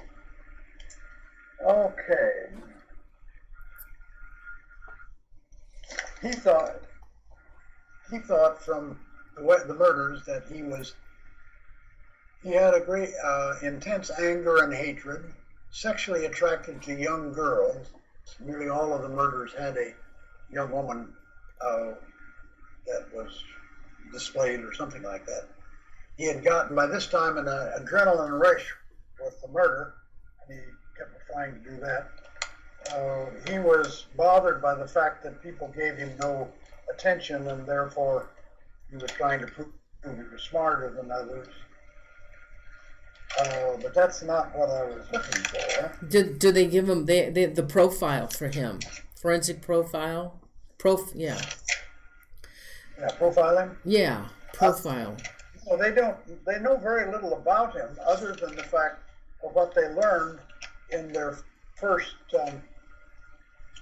in the very first murder. I'm surprised they didn't get a profiler to help them with that, a description of it. Because why the axe? Why kill children? Why would you go back when the person is already dead and then strike them again? What is all this connection? Well, I don't know, but I mean they don't. Here's what they list. Now, this is not all of the characteristics they list, but these are the ones I thought were primary. The first one, the murders were in a rural or isolated setting, and they were close to the railroad. And that's true. They were all close to the railroad. Villisca was about the furthest from the railroad. They used a weapon of opportunity. It was usually an axe, but sometimes in the Monmouth murder, it was a piece of pipe with a T end on it. They found that. The murders tended to be between 11 and midnight, or perhaps 2 in the morning. Victims' faces were covered. At first, the first few years, he set fire to the house after he murdered people. That's what I was thinking. But when he got into the murders we've been talking about, he's in towns rather than farms, and he stopped setting fires. Kelly, by the way, was also a firebrand. Oh, he was? He was. Oh yeah, he confessed to that. And there were fires in 2 or 3 towns where he was. But were there any murders involved with those fires? With Kelly? No. Oh, okay. No. So, covering items in the house with clothing, mirrors, glass, telephone in one case, and so on. Most occurred on the weekends. Sunday was the most popular. He argued that was because he was working, and that's when he was free. But whether or not he could have gotten out as far as he apparently did, committed the murder and gotten back, he might have missed a lot of Mondays. I'm not sure. He seems to be connected with logging, sawmills, and mining. Those were the businesses in the area where the murders happened. Not true in Villisca. They weren't all, he didn't claim to all. Well, there was also an axe murder in Louisiana. There was also an axe murder in that area by a woman, a black woman. She was a famous axe murderer. So he talks about that. He doesn't believe she actually did them. He doesn't believe she did them? Really? No. I'm going to do a show on that. She got involved in voodoo. She was in a voodoo cult. Right, she was. Yeah. In the book is The Man from the Train. Anyway, let's see. He moving a lamp around the house. There was no theft. Several of the houses, most of these people were very poor. The Moors weren't poor, but they didn't have any money in the house. But there was money left. The killer didn't take money. He didn't seem to be interested in theft. The crimes were separated by a few weeks, and the areas was 100 to 400 miles apart that they occurred in. The house was locked after the killer left. The windows pulled down. Victims were sleeping, little evidence of being awakened. Warm weather. Most of them were in the south in the winter or in the summer if they were north. In the early crimes, he stacked the bodies. After he had killed them, he would pile them in the bed. So there would be a pile of them. Didn't do that later. There's strong sexual component. There was oftentimes there was a young girl, and she was posed like she was in Villisca. Also in Monmouth, Georgia, Dawson was posed. Right. The sheriffs in those towns got together in Villisca on the week of the murder and kind of compared notes. And they agreed that Villisca and Monmouth were the closest together in appearance. And they didn't leave a written record as to why they believed that. But she had a nightgown, and it had been torn, and one leg was thrust out. I think that was probably why they did it. Occasionally, an older woman was a sexual focus. Mrs. Showman in Ellsworth, Kansas, for example.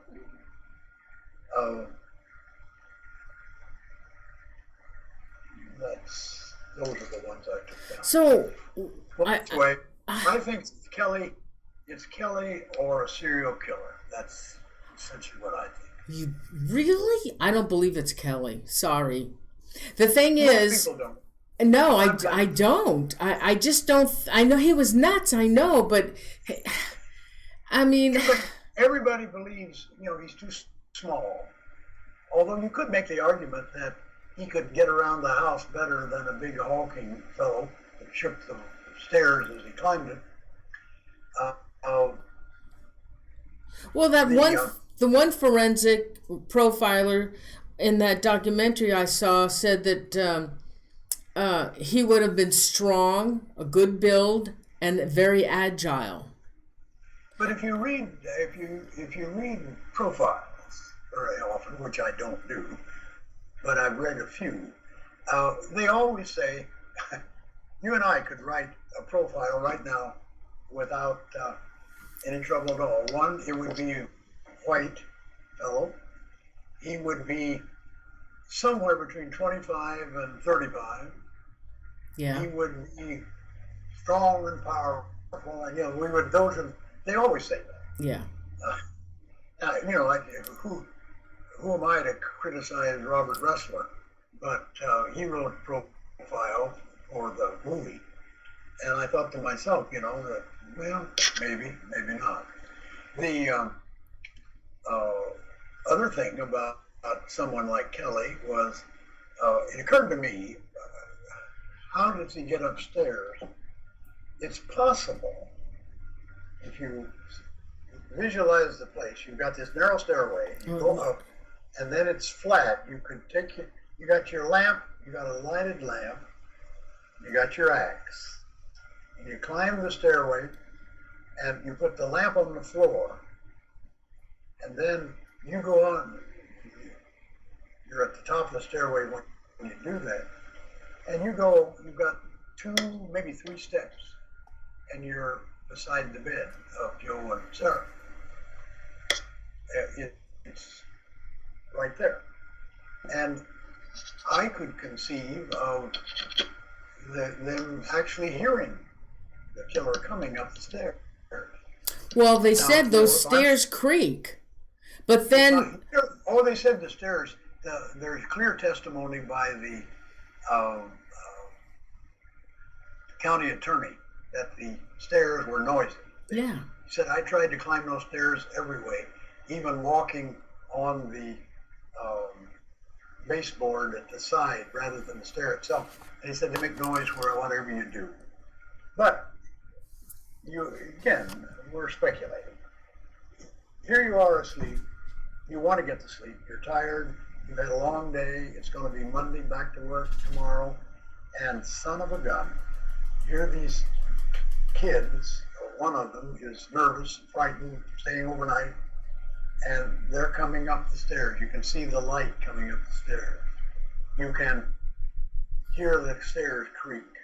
Now, in 1912, in Villisca, Iowa, the last thing he would say is, I wonder if that's an axe murderer coming up the stairs. No. They would probably think it was one of the kids. One of the kids. And Kelly would emulate that pretty well because he's not very big. He doesn't make a big thud as he walks up the stairs. He just eases up the stairs. They might have put I don't think they put the cover over their heads, but they might have shut their eyes and fainted to sleep in the hopes that maybe it'll be reassuring enough and I'll go back down and I can get to sleep. So Kelly comes up, undisturbed, kills them both. But most people don't believe Kelly. They just can't accept the idea that he was physically. Let's see. He went to another town. He wasn't in the Villisca area after the murders. No. But back 2 weeks that summer, he went through the house with a state investigator. Just happened to be there after he had preached, and on the weekend, on Monday, he went down to the house with the Presbyterian minister, and the detectives were doing a tour, and they just attached themselves and went through the house. Kelly found claimed to have found a little vial under one of the beds, and I think he probably planted it myself, but that's neither here nor there. You know, in that documentary I was watching, they said that there was a ritual. They called it a ritual that the serial killer. Okay, they went through the whole steps. They walked. They started at the front door and they walked, and that's where they started with the serial killer and their ritual. Okay, so they said so they close all the windows. They pull all the shades. They cover the dresser mirror. They tearing a skirt to cover glass windows and doors. Then 2 kerosene lamps were lit, one upstairs and then one downstairs. The killer removed the chimney. What? Stop. One downstairs was. Okay, one. Upstairs one. Yeah. I don't know. Yeah, one was downstairs. There was a kerosene lamp upstairs. And one upstairs. And they had taken the chimneys off. And they said that was probably to give them more light. Okay. Okay. Then the killer collected articles of clothing to cover their faces. Each victim drew the bed. With each victim, he drew the bedclothes completely over them. That's true. And they said that was probably a certain amount of ritualism and probably sane. He was okay. Then it said the killer removed Lena's undergarments, manually exposed her in a compromising position, leaving blood smear on her leg. Her garment was used to wipe the blood off the axe and then placed under the bed. What? Yeah, just a second. Okay. Let's just switch back quickly. Okay, go back to the covered mirror. Okay. We've already talked about the fact that it was casually covered. It wasn't completely covered. I've spent a lot of time thinking about the mirror, and one of them, there are a lot of superstitions that suggest that might, if a person was mentally unstable, that might suggest I better cover the mirror. The other one, again, if the person is mentally unstable, the idea that you covered mirrors as a funeral ritual. Right. In the Victorian days, they did that. In state, they covered the mirrors in the White House. Oh, that's and true. And that was pretty widely done in Victorian times. Right. And that might have been, if you could kill all these people, but then you've got to be sure that you cover the mirrors because there are corpses in the house. But I don't think that explains it. I think it was very simple, and you must acknowledge I'm just speculating, but the killer is in a semi-darkened room. You've got a flickering lamp, so you've got shadows on the wall. And he's just been involved in the most horrendous of activities. And now he's got the object of all of this is this young girl who's posed in front of him. Mm-hmm. And the mirror is on the east wall. The bed is north and south, running right beside it. There's only about 3-4 feet between them. And if he moves into the bed, that movement is going to be reflected in kind of a ghostly image in that mirror. And I think he wanted to blot that out. I mean, I think he found that a distraction, or maybe it frightened him, or maybe it revealed him. I mean, he didn't have to he didn't want to look at himself. He wanted to look at her. And so he covered the mirror as a quick, and he just pulled it out and threw it over it and went back to business. That's the way I interpret it. Well, but, I can't prove that. That's just speculation. Somebody had thought that he came back a second time, and it wasn't to kill him, it was to kill Sara. He thought that, they said that he thought that she made a noise. Oh, wait a minute, was it him? No, it was him. So he comes back into the room to go back to, was her. They think that she may have seen the killer. So they thought that the image, because some people superstitiously believe that the image is on your eyes when you die. Oh, yeah, that was widely talked about at the time. They originally thought that it was the little girl downstairs, Ina, and I think the reason they thought she did it was because she had an eye open and staring when they found her, and so that started talk about it. The reason I think where it came from was from a novel that was written in 1907, and it was the basis for the movie Birth of a Nation, which was a viciously racist movie, but a big spectacular, and everyone and their uncle had read that novel, and I'm trying to remember the name of it. But anyway, in that, there was a black farmhand who raped and murdered a mother and daughter. And they thought they could get an image from the eye, and that was the plot line they used to catch the killer.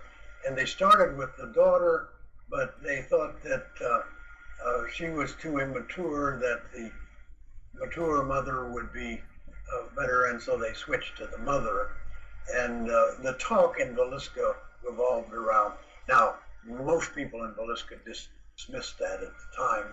They didn't, for one thing, the image doesn't stay in the eye but there was a feeling, a lot of people had talked about that. The French did some research in the 19th century trying to see if that would be true. It related to the development of early photography, and they wondered if the eye acted as a camera, and the last picture it took would stay. And so the last picture that these people saw was the face of the killer coming at them. Well, they said that's why he came back into Sara and Joe's room, and that's why he smashed in her face, and I guess there was no eyes left in her face. No, that's right. Well, it could be. I mean, he could have believed that. I mean, some people did in that time. I don't have any basis. I have always thought it was some kind of particular anger towards the adults, towards the parents, his own. I'm not sure. So You'd have to be there, or have to talk to him to find out what was motivating him. He might not have even known what was doing it. Do you think that these killers, maybe not all of them, have a ritual that they go through when they and then another thing is why kill children? How could you do that? What is wrong with somebody that would kill whole families? Yes, I know.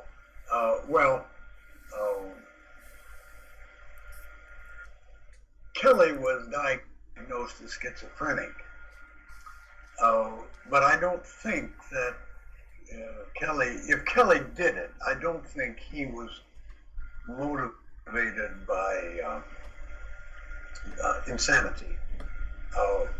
I would rather say that Kelly was a sociopath.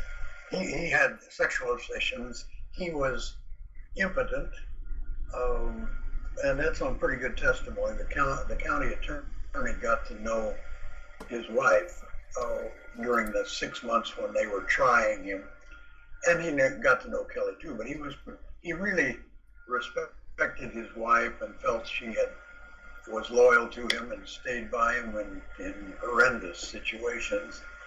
And so she said that the marriage had never been consummated because Kelly was impotent. And Kelly was forever a voyeur, window peeking, things like that. He had a collection of what passed for pornography in 1912. And he went to really very radically dangerous steps to get a girl or woman to pose nude for him. When he was about 6 months, 8 months after the murder, he was preaching while he was in seminary in Omaha. He'd go on Sunday to Carroll, Iowa, which is north of Villisca ways, quite a ways. Again, take the train and preach, and then go back to the school on Monday. And he had a private room. His wife stayed in Omaha, and he was alone in the upstairs room, and he invited one of his parishioners, a girl who was high school age, a little younger, but a young high school, sophomore brother. And under the guise of teaching her shorthand, Kelly was a shorthand, he did court reporting some occasionally when he got down on his luck. But what he really wanted to do was for her to take her clothes off and pose for him. Well, his landlady was downstairs. The girl was frightened and there for about an hour while he cajoled and pleaded and threatened and begged and everything else to try to get her to do it, but she refused. He showed her some, as I said, things that passed for pornography in those days, and claimed that nudity was in the Bible, there was nothing wrong with it, and things like this. He then called a second girl and did the same thing with. Neither of them cooperated with him, but one of them told an older sister who told the mother, and a group of women confronted him about women of the church, and he fired back. I mean, he did not give in. He said that the girls were making up these stories and nothing was not true and so on. And he continued to do things like that. Finally got him arrested and sent to a mental hospital. And then you pair that with the way the Stillinger girl was posed, and the fact that he peeked in windows, and the fact that he probably masturbated, all of those things, that scene just fits his personality as it's revealed by all of these events. And that's the reason I've not been able to give Kelly up as a suspect. But you look at these other murders and they are very similar. I catch myself whenever I open the newspaper and read about them, thinking to myself, this has got to be by the same person. So I really made it hard to finish the book, by the way, because it's hard to resolve that kind of. Yeah. And now you've been researching the Villisca murder house for over 60 years. Are you still discovering new information on this case, or you just keep going over the same information and trying to refine it? I haven't done any serious research since the movie was made about 2000. The last 20 years, the Villisca work has been a central part of my life, but it has not been the part of my life that paid me any money or anything like that. It's more like a hobby. I got involved. I heard of the murder when I was a child. I did the first work on it when I was in college, and over the years, I've just continued to work on it sporadically. I would sometimes go months or even years that I wouldn't open the file drawer, but then occasionally I get excited and I'd spend 4 or 5 months in pretty intensive research. And there was a time when I finally located, at first there were no records available, and everyone thought the records had been destroyed or mislaid or something. But it wasn't that case. It was the case that the local courthouse got tired of people like me coming and wanting to see things, and so they conveniently lost the records.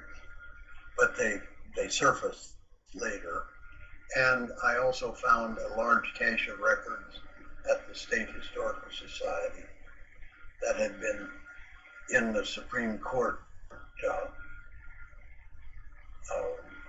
offices for a number of years. And when those things showed up, I realized that I could really tell the story, what actually happened, because I had hundreds of pages of grand jury testimony. On the case, you do from this case? Yeah. Oh, I didn't know that. The grand jury is, that's not the only copy. The grand jury is secret, of course, but they lost control of it and got in the hands of a lawyer in Red Oak, and some people with more money than I had made copies of it. It's about 4,000 pages. Well, not quite that, like 3,000 pages. And somebody was nice enough to make me a copy, and then when the movie people were working, they were worried because they were afraid of being sued or getting involved in a legal hassle using grand jury records. And so they took it to district court and made the argument that there are at least 3 copies floating around in private hands. It's no longer a secret document, and therefore it ought to be released. And district court ruled that that was true, and so those records are now legal. There's a copy in Montgomery County. I've got a copy in my basement. But you could get the detail that you needed to really tell a story. And then I've spent the last 10 years kind of trying to write it. I'm not a writer by trade, and I'm not. It'll be released in a relatively short time, and we'll let other people decide. It really shows you what happened. It's not as confident in the way it handles who did it or why they did it. I make a case for Kelly. I make a case for the serial killer, but I'm not 100% sure what I believe. Good old wishy-washy Charlie Brown. Let me see. They want to know what movie I'm talking about. I'll show you guys in a minute. Hey, okay, I forget the guy's name. When the authorities all came in, who took pictures of the scene of everything, and somebody took his camera. What happened with the camera in those pictures? Yeah, we've been going at this a long time tonight, but there's a lot of story left. But there was a young man, 20, 21, 22, Bruce Stillions. Stillions' father had a drugstore uptown, and Bruce was in the upper class of Villisca, and the family was relatively, they were a solid middle class family. And Bruce had a contact with the Omaha World Herald. He was a stringer. When there was some kind of an event that they thought would be news for Omaha paper, he would either call for them to send a reporter, or he would do a sketch and send it in. And when the murder happened, the Omaha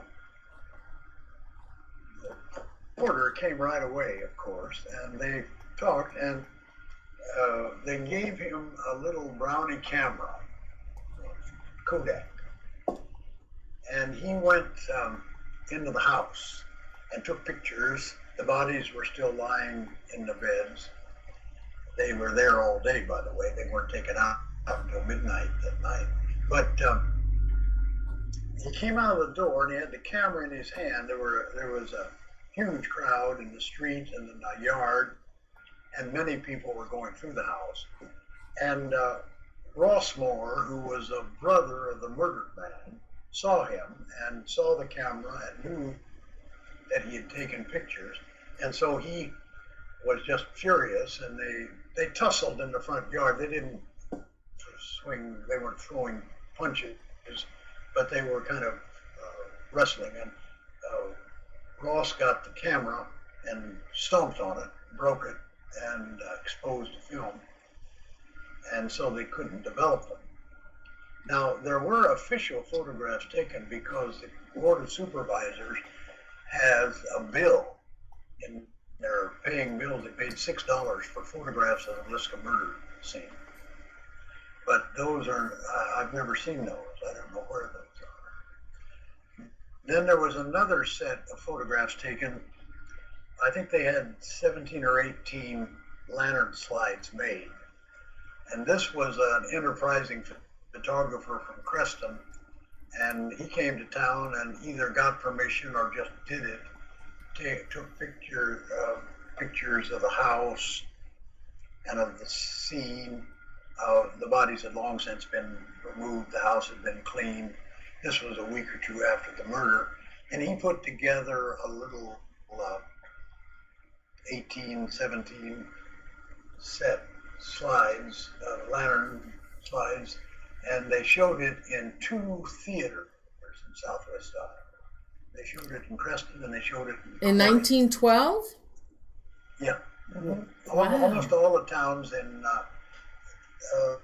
Villisca had a movie theater at that time. All of them did. They showed silent films, or single reel, 2 reel, 4 reel, that kind of thing.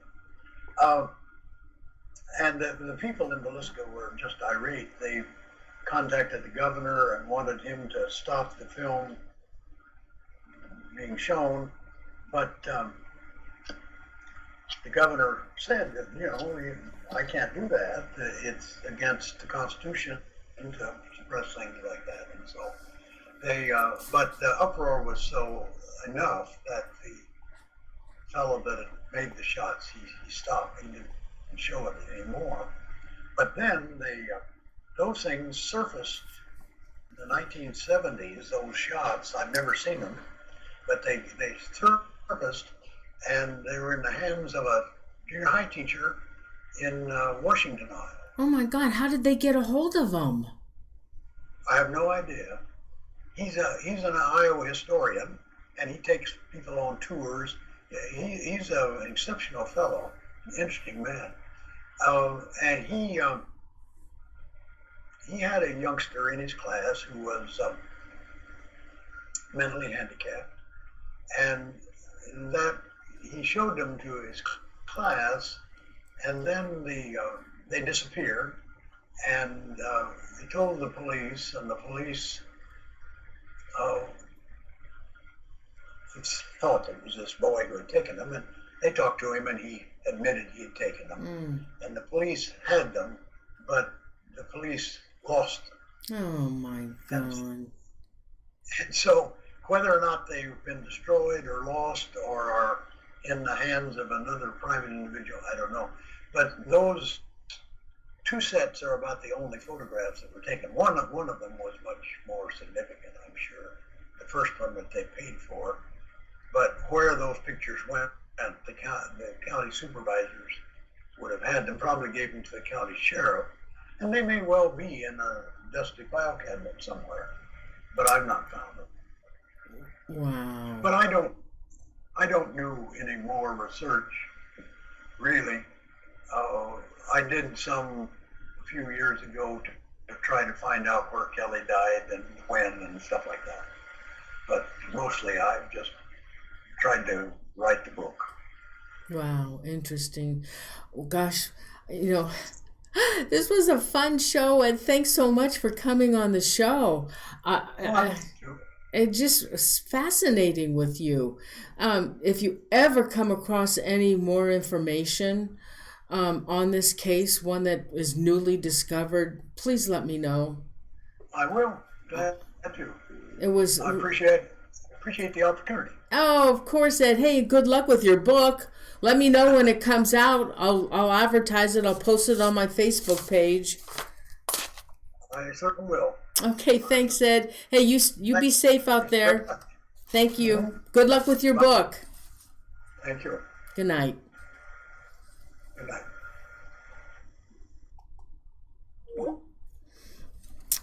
Oh, I hope you enjoyed the show. I love talking to. I like talking to Ed. He's a really nice guy. Hey, I can show you the video that I watched. Hold on, I have to. This program is not that easy. It's nothing like my old program that I used to use. So let me see if. Oh, come on. Let me see if I can pull this up here. Okay, hold on. See if I can get this in here. It's really a difficult program. Okay, here, hold on. Let me see if I can get this. Hold on. And I think it's the VilliscaMovie.com. That images. Hold on. Add source. And I can't do a preview. So I have to do all of this live. Okay, here it is. VilliscaMovie.com.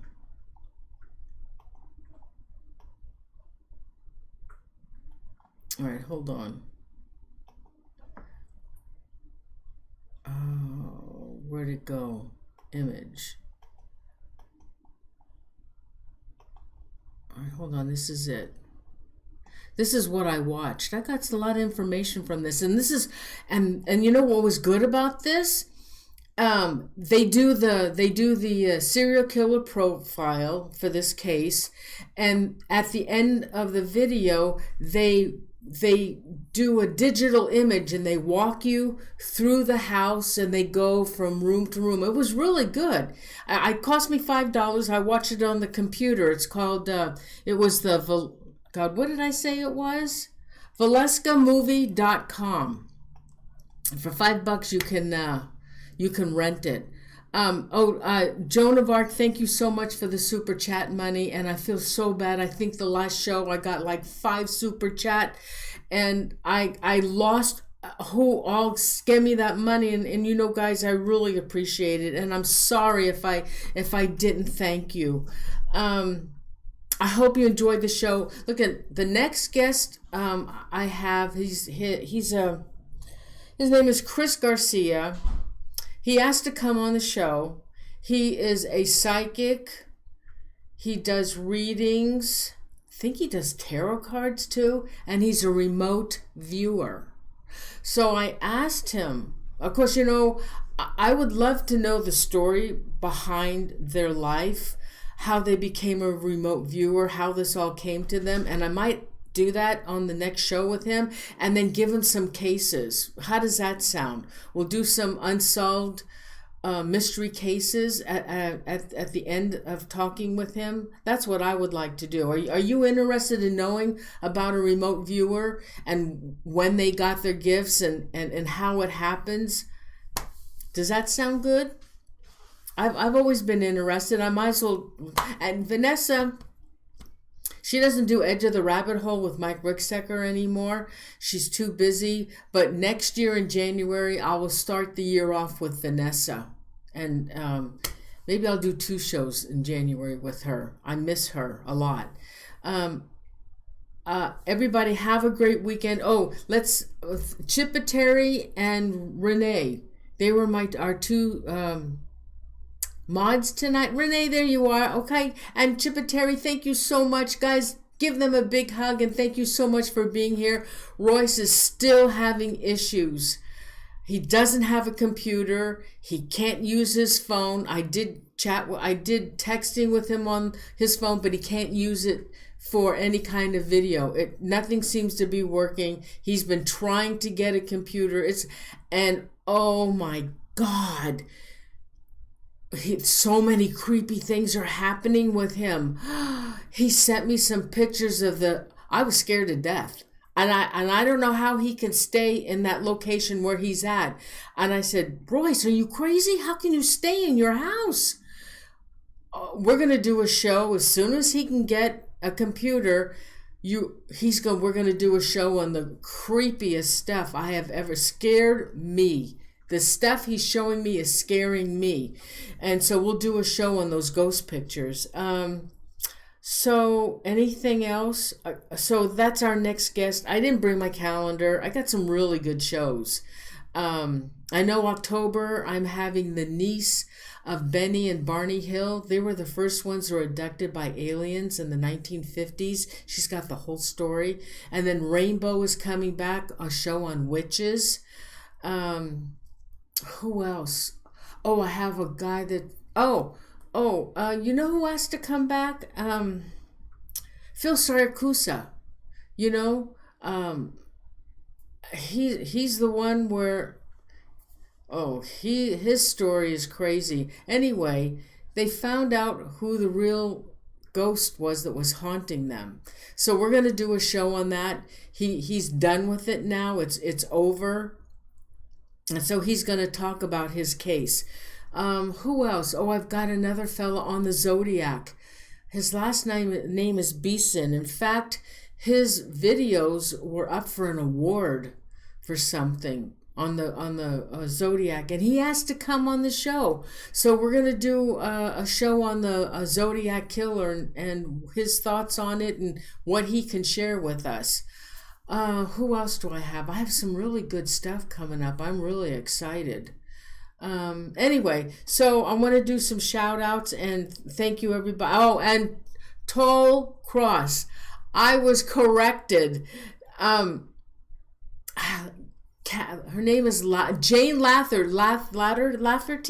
She said, Noreen, I have to give you an education on pronunciation. It's not toll cross, it's toll cross. So I'm sorry, I'm mispronouncing your name. Toll Cross, my friend from Scotland. And listen, we've been watching Outlanders between the Scots and the Britons. Oh my God.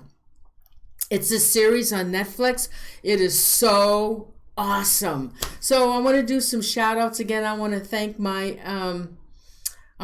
our mods, Chipetary and Renee McDowell. Thank you so much. So let me see what I can do. And shout outs for Toll Cross and Carl White and Lenora Martinez, Exio Belex 373 Melody Hook. I am, Alpha, I'm sorry guys. Robert Hanna, Honey Hush, Dust Bunny.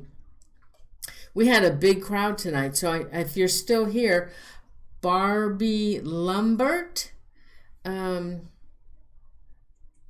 think Bronze Snake was in too earlier. I saw somebody say hi, Bronze Snake. Zoe Small. Come on, guys. You want to shout out? There's still a nice crowd left if you want to shout out. I think my sister was watching too. Paranormal Pixie 78. Thank you. I love you too. Anybody else want to shout out? Nebasetti. Oh, hi. Hi, guys. Thank you so much. Group hug to you. Thank you so much for being here. Who else? Joan of Arc. Anybody else want some shout outs? We've had 300 fires here in California, and we're filled with smoke here, and it's 10 miles away. Up on Mount Diablo was a really big fire, and the smoke is all coming this way, and the skies have been, looks like fog. It's so bad, and so it's coming into the houses. A lot of people having to evacuate their homes. It's really bad here in California. Oh my God, Tollcross, I love the Outlander. Oh my God, it's so good. We're on the 3rd season. I think that's the last season, but we'll be starting the 3rd season, I think, tonight. Robert Hanna, anybody else? The Haglin? I know there were a bunch of you here. Okay, so Susie Farrell, hi honey. Hi guys, I want to say hi to all of you. Hi. It's late tonight. It's 8:30. So I'm going to go, okay? Diane Biancardi, Italian. Everybody, thank you again so much. I hope you enjoyed the show. He's a wonderful fellow. I've known him for 6 years, 7 years, and he's really a sweetie. Hi, Anita Ackerman. Can't remember who else I'm having on the show without my calendar. Okay, guys, I'm going to go, okay? You have a nice weekend. Please be safe out there. They're finding more and more horrible things about this virus, and I certainly don't want it. Neither does my husband. So anybody, stay safe. Love you guys. And thank you again so much for joining in on the show. I really appreciate it. I'll see you in a couple of weeks, okay? Hey, email me if you guys have any suggestions. Hey, you know what I want? Does anybody... Now, Bronze Snake had a ghost story, which was awesome.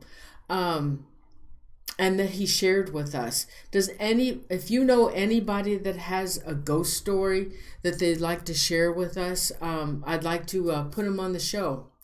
Okay, so let me know. Send me email to ParanormalZoneTV@gmail.com if you have any questions or any requests for a show. Okay? Thank you so much. I love you guys. Have a great weekend. Please be safe out there. And I'll see you at the next show. Okay? Thank you. Good night, everyone. Love you. Thank you.